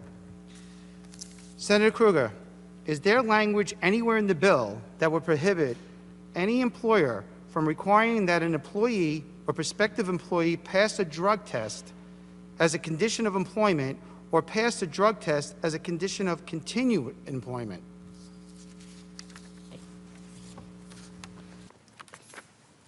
Through you, Mr. President, there are many different kinds of jobs that exist in the state of New York that already have standards under federal law or state law about drug tests. So if you have that kind of job where they can require a drug test, they will be able to require it for marijuana as well. Not every job are there risks, and not every job falls under federal or state standards, but a lot of them do.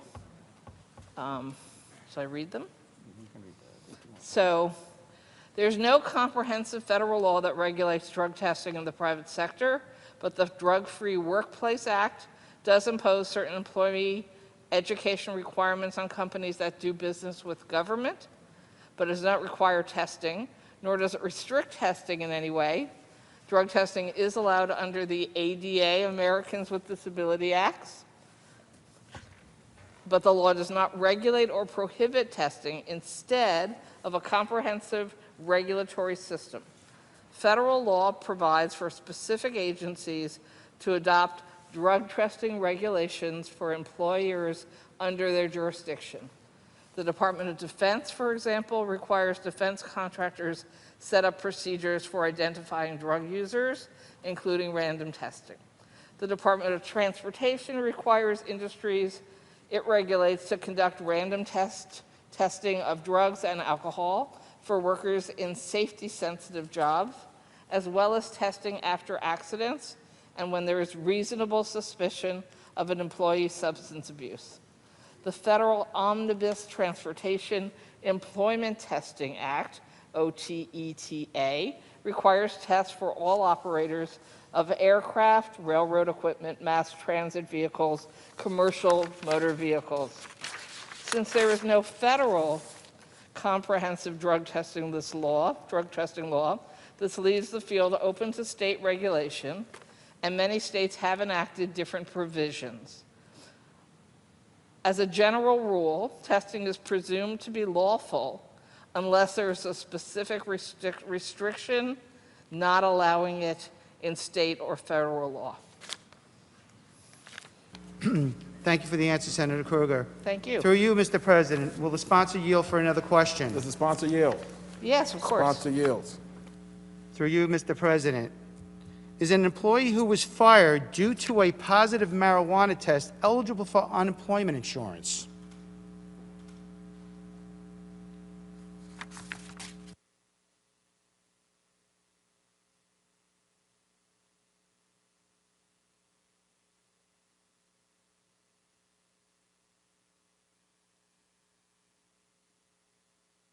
Facts and circumstances.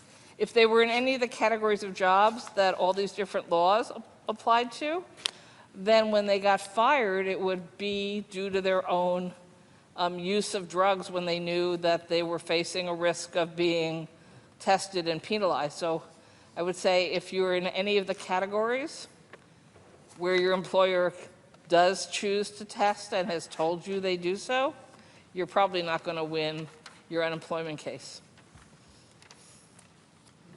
Thank you. Through you, Mr. President, will the sponsor yield for another question? Sponsor yield. Sponsor yields. Thank you, Senator Kruger. Through you, Mr. President.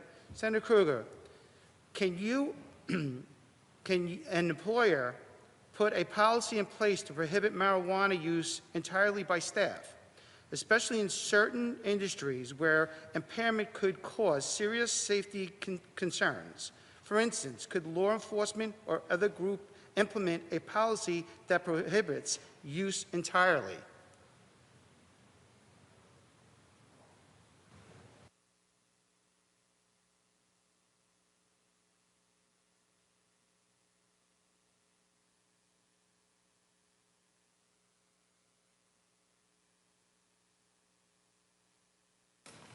So you might not be able to have a total across-the-board ban unless you were in the categories that I read to you about federal funding or the transportation, or there was categories of the kind of jobs you were involved with where it would be considered a public safety issue.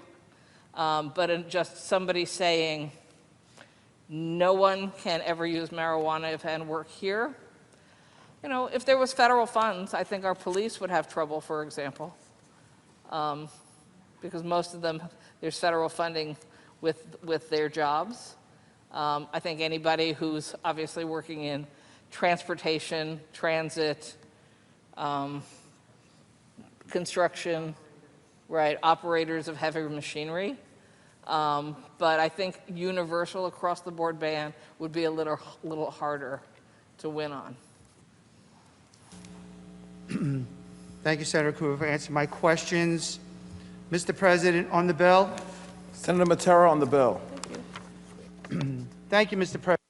I vote no today, since the damage this legislation will cause to our children and our society far outweigh any potential benefits. Legalization will impact workplace safety, affect New Yorkers' health, impede our fight against drug abuse, and endanger our children. As a labor leader, the issue of workplace safety has always been paramount to me. Our state should be doing all it could do to protect our workers, and this legislation has a likelihood to do the opposite. That will put our residents in danger. And as a building trades member, this legislation will be a liability to our contractors and to our men and women, hardworking men and women of labor. Additionally, one of the most glaring shortcomings of this legislation is how it fails to address the impact of roadway safety. This legislation will make the jobs of our law enforcement more difficult. While the legislation enables the study of techniques to detect marijuana use during traffic stops, the reality is that none exist. Simply put, we have put the cart before the horse. And on a very personal note, I am voting no, since I personally seen the impact of this drug has on our youth. I have watched members of my family struggle with its power. In my experience with family, this drug led to harder drugs and caused my family wide issues that continue to this day. This is a danger that is not unique to my family. Our state's own Department of Health has signified that 30% of users can become addicted. Addiction professionals, the very people that should be relying on regarding this matter, are against legalization. And with the current crisis affecting the mental health of many of our residents, this will just add to the problems we are, as a state, are facing. Simply put, as a father, husband, community member, and labor leader, I am voting no on this legislation to protect all of our residents from this unseen and ignored dangers of this legislation. I'm just going to be speaking from my heart. My family members have gone through drug addiction. Very sad what I've been going through, and it started from marijuana. It went from marijuana right to Adderall, to cocaine, and then to acid. All this is doing, especially in our colleges, this is serious. This is a gateway for our young children's problems. This is a disaster waiting to happen. Even with my members in the construction field, going to work every day working, going smoking pot, and then going back to work with power tools. It's a huge liability. Our contractors are against this. The building trades are against this. Construction is the backbone of the economy. And guess what's going to happen? We're pretty much saying, go ahead, you could go smoke pot.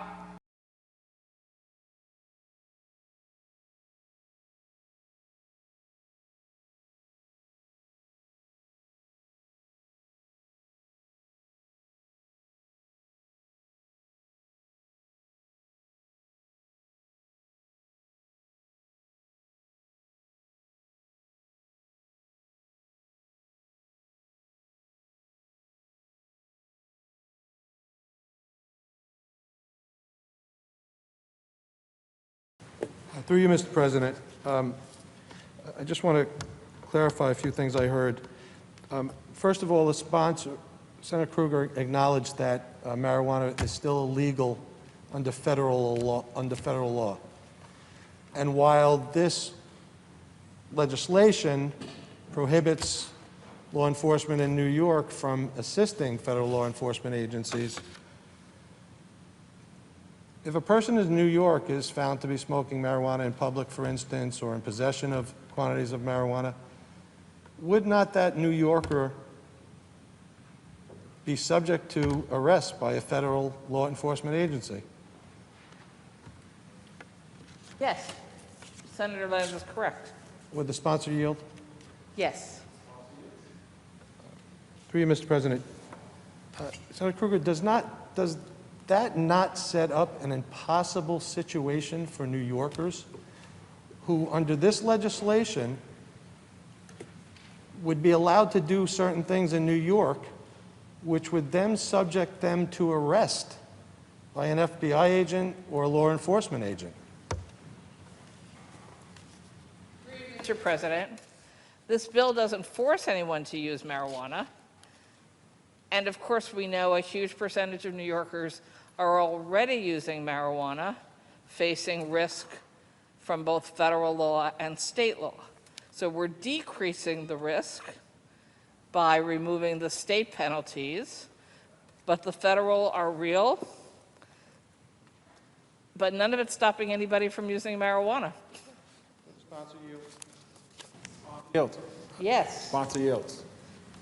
Through you, Mr. President, did I hear correctly that a person can be guilty and have been convicted of an unlawful gun charge and still be able to receive a license under this legislation to sell marijuana in New York?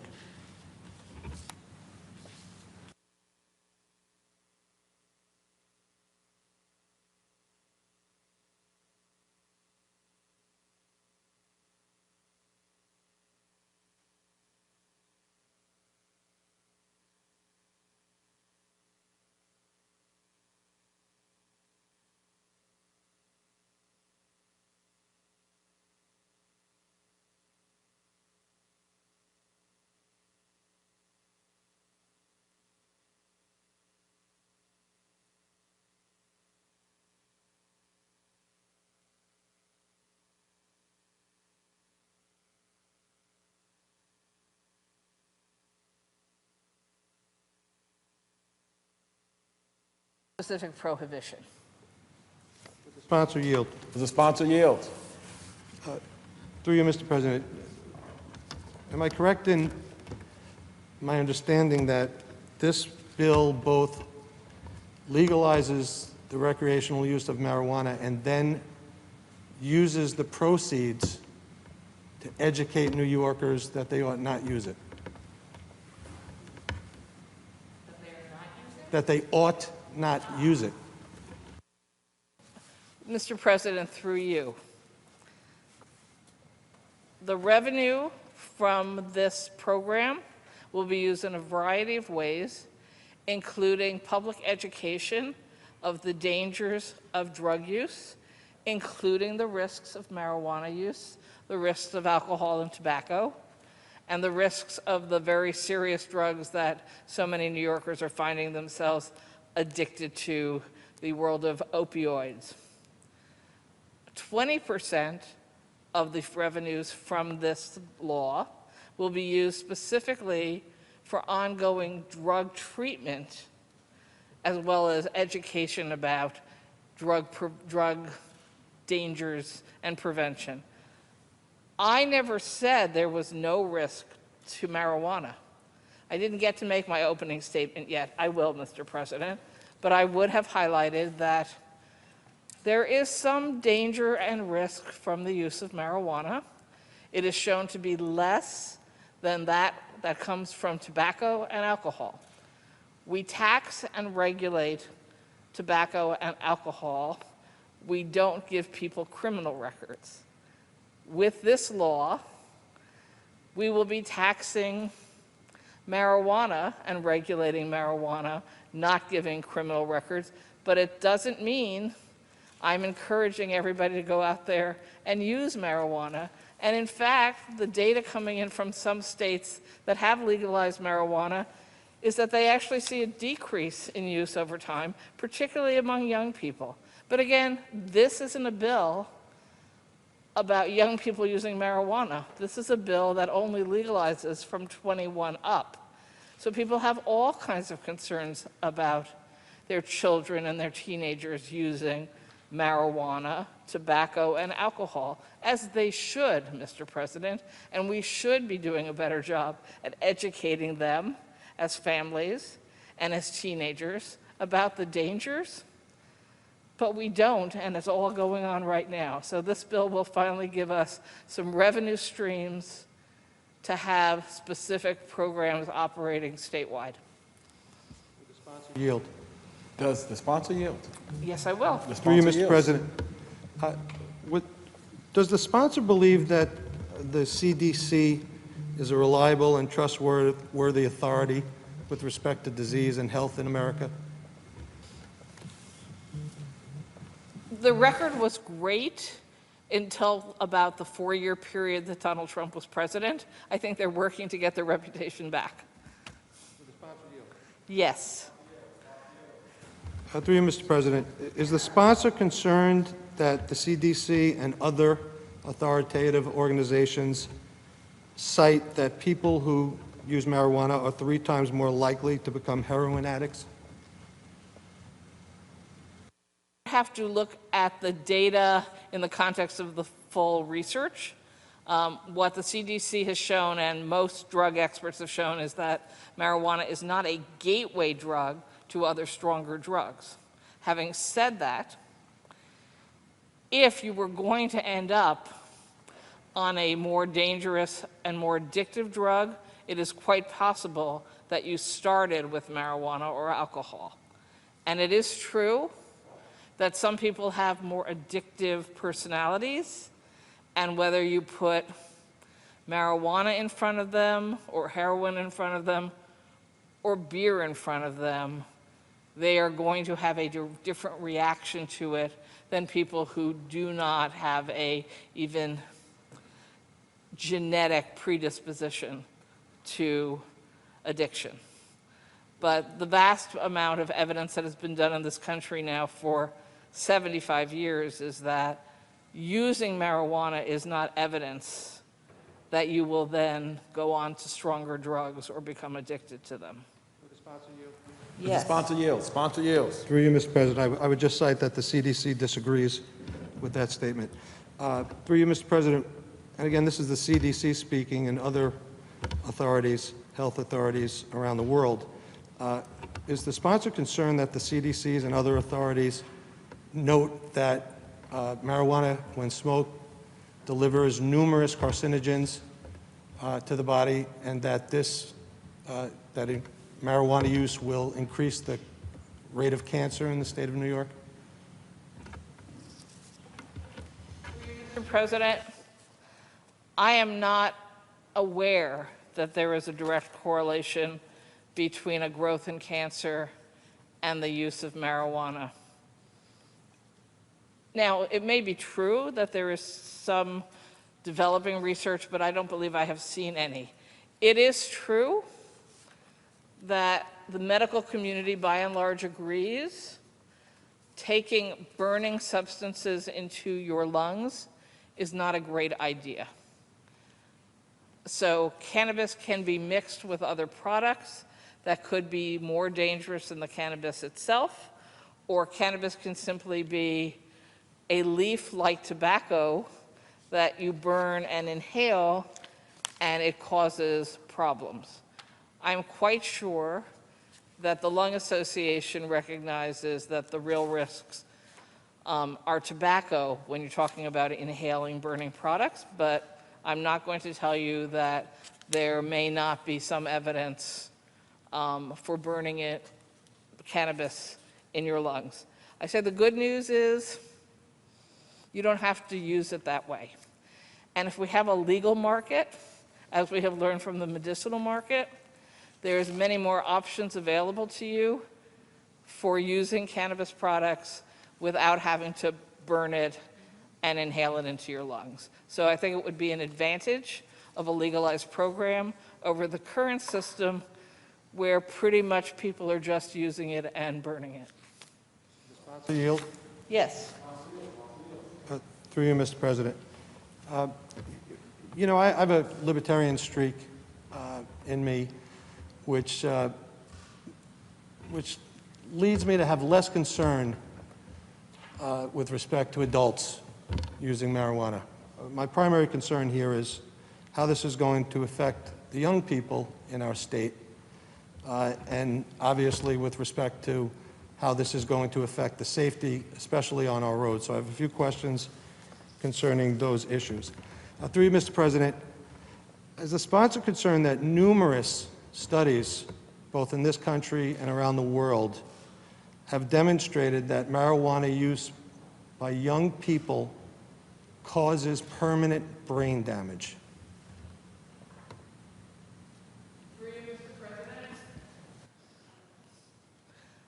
I am concerned. That's why this law starts at 21. I'm not supporting young people using marijuana. Through you, Mr. President, yes. Through you, Mr. President, so let's get to that. The sponsor indicated that this is not a program for children,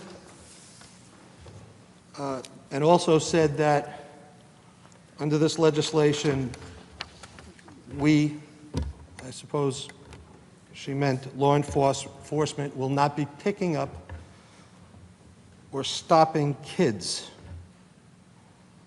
So if that's the case, what will happen to a young person that is found to be in possession with marijuana in the state of New York if this is passed?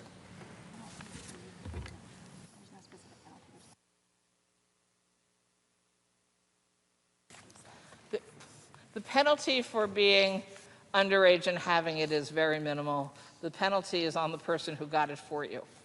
So what's interesting is if you talk to some people in police, DEA, judges, they'll tell you marijuana is easier to get for teenagers than alcohol or tobacco. Because at least with alcohol and tobacco, they either have to get fake ID, which is getting harder and harder to get ID that works in today's world of technology, or they have to find some adult who's willing to go out and get it for them.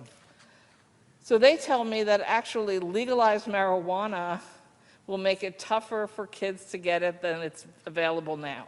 I don't know about the rest of the state of New York.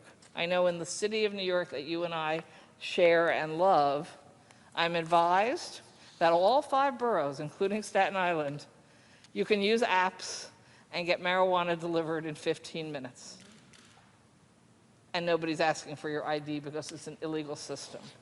I would far prefer that we have a legal system where it's actually pretty hard for someone under 21 to go out and get marijuana. I think it actually advantages us who are concerned about young people starting with drugs.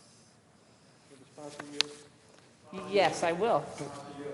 Through you, Mr. President, given that answer, that the penalty for a young person possessing, let's say, half a pound of marijuana will be subject to very minimum enforcement. I'm not sure what that means, but it sounds like there will be no enforcement or there will be no penalty. Through you, Mr. President, doesn't that send a message here in New York to young people that it's okay to use marijuana, given the fact that there isn't a penalty, given the fact that the state is now saying that it's legal, given the fact that there are many people who don't use marijuana specifically because it is unlawful? Doesn't this send a message, given human nature, to young people who now wake up and read in the paper that New York says marijuana is okay, it's legal, and there will be no penalty for you, a 16-year-old, a 17-year-old, to possess it? Doesn't that logically mean and lead to the fact that more young people are going to use marijuana in the state of New York? Mr. President. So to clarify an answer before, there is a penalty, and it's maybe a $25 violation, plus community service, plus education about the danger of drugs. So we don't have any of that now, except you could end up in the criminal justice system, as opposed to alcohol, underage alcohol, where we're not putting you through the criminal justice system, nor are we offering any of those other penalties or services. I think what's crucial to understand here is, yes, we are saying marijuana is less dangerous than alcohol or tobacco, so we're pretty much going to treat it the same way, as opposed to treat it as a dangerous drug, which it is not, and penalize you as a young person as if you have committed a crime. Because that's really what started me down this path, Mr. President. We are arresting young people by tens of thousands per year, moving them through some level of the criminal justice system, in some cases ruining their lives because they had a couple of joints in their pockets. And Mr. President, they are statistically black and brown young people. My district is disproportionately Caucasian. The data shows my teenagers are using marijuana at higher levels or exactly the same levels as the young people in your district just north of mine, Mr. President, where they are much more likely to be black and brown.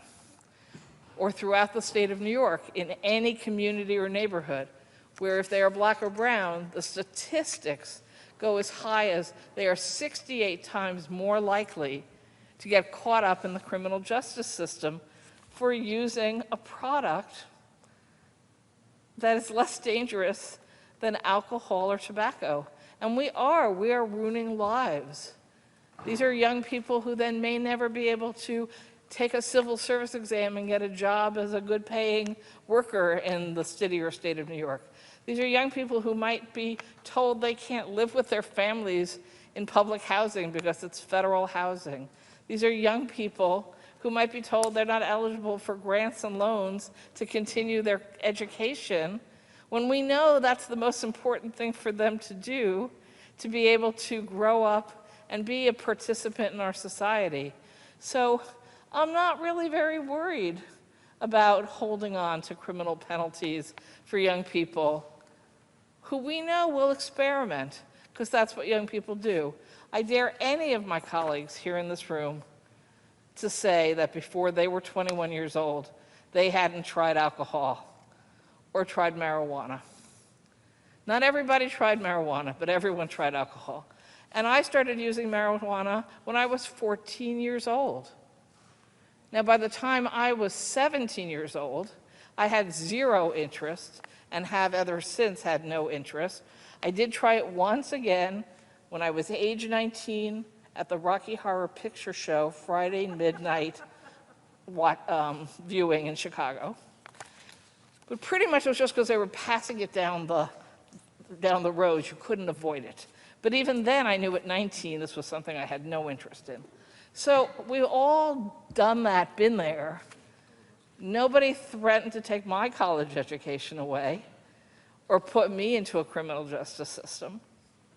And yet I have listened by going to hearings throughout the state, by talking to colleagues throughout the state of the unequal justice system we have, just in marijuana alone. And there is no excuse for it. So sure, I don't want people under 21 to use it. They're using it now. If they're using it somehow, when we legalize it, at least we'll know it's a safe product, a product that is actually what it's advertised to be, hopefully not being sold by a cartel behind the building, but legally somehow, and that they won't get themselves into worse trouble or caught up in something else, because that's what everybody wants for their kids. And everybody knows that teenagers like to break the rules and like to do whatever their parents tell them not to do. And the most interesting thing in answer to the senator's question, in the 15 other states that have legal marijuana, when they watch what has happened over time, do more people use marijuana? People our age are using the marijuana. Teenagers are actually using less of it. There's not that much coolness about using the same drug your parents are using. And so we actually haven't seen an increase in teenage using by legalizing marijuana. And people are imagining horrendous things will happen here. We're not inventing this idea. 15 other states have legalized marijuana. This state has the largest illegal marijuana market in the country. Nobody disputes us on that. We're trying to make it safer. We're trying to make sure that when you're going to buy something, you know what you're getting. We're trying to not use up police resources and court resources and DA resources, picking up and dragging kids through a criminal justice system they never should have been in. These are all rational, good policy reasons to support this. And despite all of my colleagues today explaining why this would be disastrous, it's simply not true. And it's not true in much of the world at this point. It's not just the United States. We are behind much of the world in our policies, and we are behind many of our neighboring states. And so I know it is Senator Lanza's floor here to continue to ask me questions, and I am prepared to as long as he likes. But I really think we've missed the boat here, even in the discussion we're having. Excuse me, Senator Lanza. I needed a rant. Yes, I will. Senator, sponsor yields. I commend my colleague for the effective use of the filibuster, or as she described, the rant. Let me, knowing a lot of young people, being the father of young people, let me tell you how they're going to interpret that answer. They're going to see that answer as meaning that, yes, it is all right to use marijuana, that there will be no repercussions, that there is no penalty. I'm not looking to put anyone anywhere. I'm not looking to take away anything from anyone.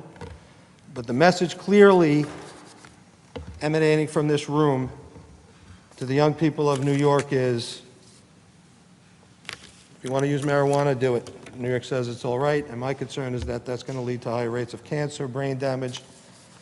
And when you want to talk about these people, we don't want to do things to these people, to these kids. What we will be doing, I believe, is permanently affecting the trajectory of their life. But I don't have much time, so I'm going to move on to the couple questions on the road safety. So I hear a lot of comparisons, Mr. President, between marijuana use, impaired driving, and alcohol use and impaired driving. And Mr. President, there is absolutely no scientific connection between the two. This law, Mr. President, would make driving while high fall under the impairment charge, which is like getting a parking ticket, Mr. President. When it comes to alcohol, Mr. President, if you are a little impaired, it's a parking ticket.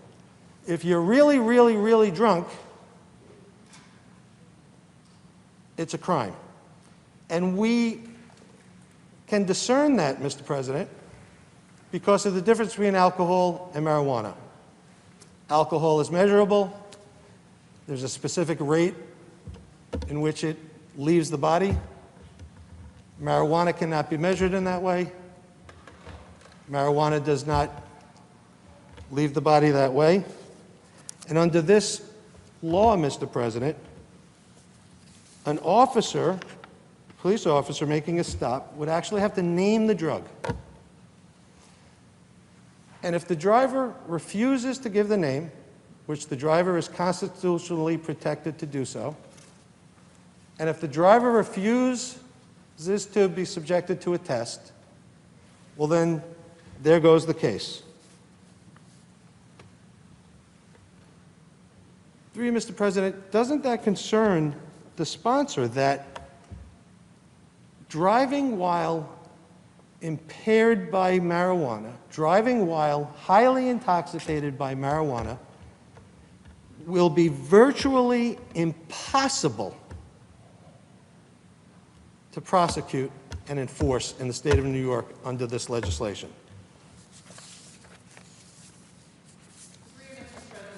It won't be virtually impossible. We're already finding people guilty of impaired driving with marijuana.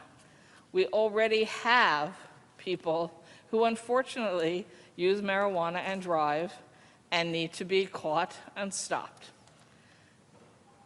Would we like a perfect world where you have a blood alcohol test in the back of every police car and could rapidly give the test? Sure, I would love that. We've committed in this law to starting to use it as soon as it is created and we have academic research that it works. Interestingly, and I'm sure Senator Lanza knows this, we depend on the science of the blood alcohol tests when there was an expose a few years ago that most of them are flawed. And we don't have a great system for alcohol either, and we should try to get that fixed as well. But we do have one for alcohol. We don't have a simple one for THC, which can stay in your body for weeks, even though you haven't used it within a time period where it would impact your driving or your capacity to drive and use equipment. But states are functioning fine out there. 15 states are using basically the same system we're incorporating into our state law, and far more states are using similar systems for catching people who also are using marijuana when it's not legal, because marijuana is heavily used in all 50 states, whether or not they have taken any steps to legalize. But the states that have legalized have not seen growing increases in problems from incapacitated driving or more dangerous roads, and some research shows the opposite. I'm keeping an open mind, but I'm quite confident that the world does not end because we legalize and we use the system and the skill sets that we have from our police officers. The same as my colleague says, am I worried that we are going to have children doing things that can harm them? Nobody ever wants children to do things that harm them, and sometimes they do those things. I do not believe that legalizing marijuana for people over 21 is in any way sending a message to children that now it's okay for you, and it's going to make it harder for them to get. And every parent should be talking to their children about the risks of marijuana and other drugs. And what's been fascinating to me, spending 7 years trying to get this bill to the floor, is how many parents tell me, well, I can't talk to my children about that because it's not an issue for them. And I beg them to go ask, do you know kids who use marijuana? And they come back and they go, oh my God, my children know all about this. Everybody has friends who use it. Everybody knows how to get it.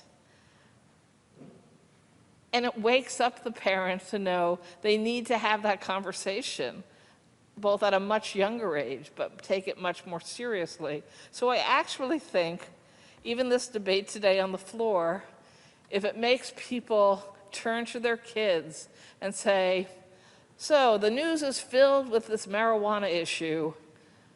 I'm really worried about it. I really don't think it's a good idea for you to try it at this young age. Even if it just gets parents to have that conversation, this will have been a huge victory for educating families about what the reality is. Because again, rural New York, suburban New York, urban New York, your kids have access to marijuana. You just don't know where they're getting it from, or whether it's mixed with other things, or whether it's dangerous people that they're buying it from. So even though we disagree, Senator Lanza, this conversation in its own right is worth it, as far as I'm concerned. Yield? Yes, I will. Sponsor yields. Yes, I will. Through you, Mr. President, certainly I'm going to, after all this, going to go back home to my children and talk about whether or not they should listen to politicians. I will say with respect to that answer, because, Mr. President, no disrespect meant to anybody, but I truly believe, and we obviously differ and disagree on this point, I truly believe that as a result of this law, the health, safety, and well-being of our children is going to be severely affected. But I will say, Mr. President, through you, that the district attorneys, both Democrat and Republican across the state of New York, disagree with everything Senator Krueger just said. And they have said, and they are the experts, that because of the differences between alcohol and marijuana, that they will be powerless to enforce driving while intoxicated with marijuana on our roads. That's what they say. It's not just what I'm saying. And so two last questions through you, Mr. President. Yeah. So taxpayers in New York pay tens upon tens of millions of dollars for the biggest government in America. We have the health department. They're supposedly experts, although I'm not sure people believe that anymore after the pandemic here in New York. And we have other agencies. We have thousands of experts. Has the sponsor or has anyone asked the Department of Health, law enforcement, or any other agency or any other expert here in the government, how many more deaths on our roads this legislation would lead to? And I'm not asking, through you, Mr. President, I'm not asking the sponsor what she believes. I'm asking whether or not we have anything from the Department of Health or other agencies with respect to that question. Mr. President, I don't believe the Department of Health measures, oops, they're not throwing things, something just fell. I don't believe the Department of Health in New York State measures causation from death on roads, so I don't know that they would be the correct ones to ask. But there is national research that does not show an increase in vehicle deaths between states that have legal marijuana and illegal marijuana. Now, it's a fair question. People weren't measuring cause of death and having marijuana on a list when it's not legal. So really the question is, how much impaired driving correlates to death? And I don't know that we have enough national data yet to really give you a better answer than in the states that have legalized, they have not seen any significant increase, and in some places decreases. They have seen decreases in deaths from other drugs because states that have legalized marijuana have seen reductions in overdoses from opioids and other drug products. We do know the research shows marijuana does not lead to illness or death by use. You asked me an earlier question, will someday we see some correlation to lung cancer? And I told you that I don't think there evidence exists yet, but that it's a bad idea for people to take burning products into their lungs. But as far as you use marijuana and you get some kind of medical illness, sickness, or death, that is not the case.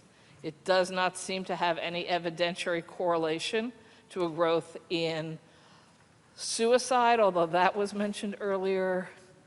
It does not have a correlation to, I think psychosis might have been said. I'm not sure, and I'm not sure it was by you, Senator Lanza, so I want to be careful. But the concept that we're trying to make legal a drug that is going to cause some serious jump in death or illness from a variety of sources, there simply is not evidence there to back that up. Yes, I will. I would just point out that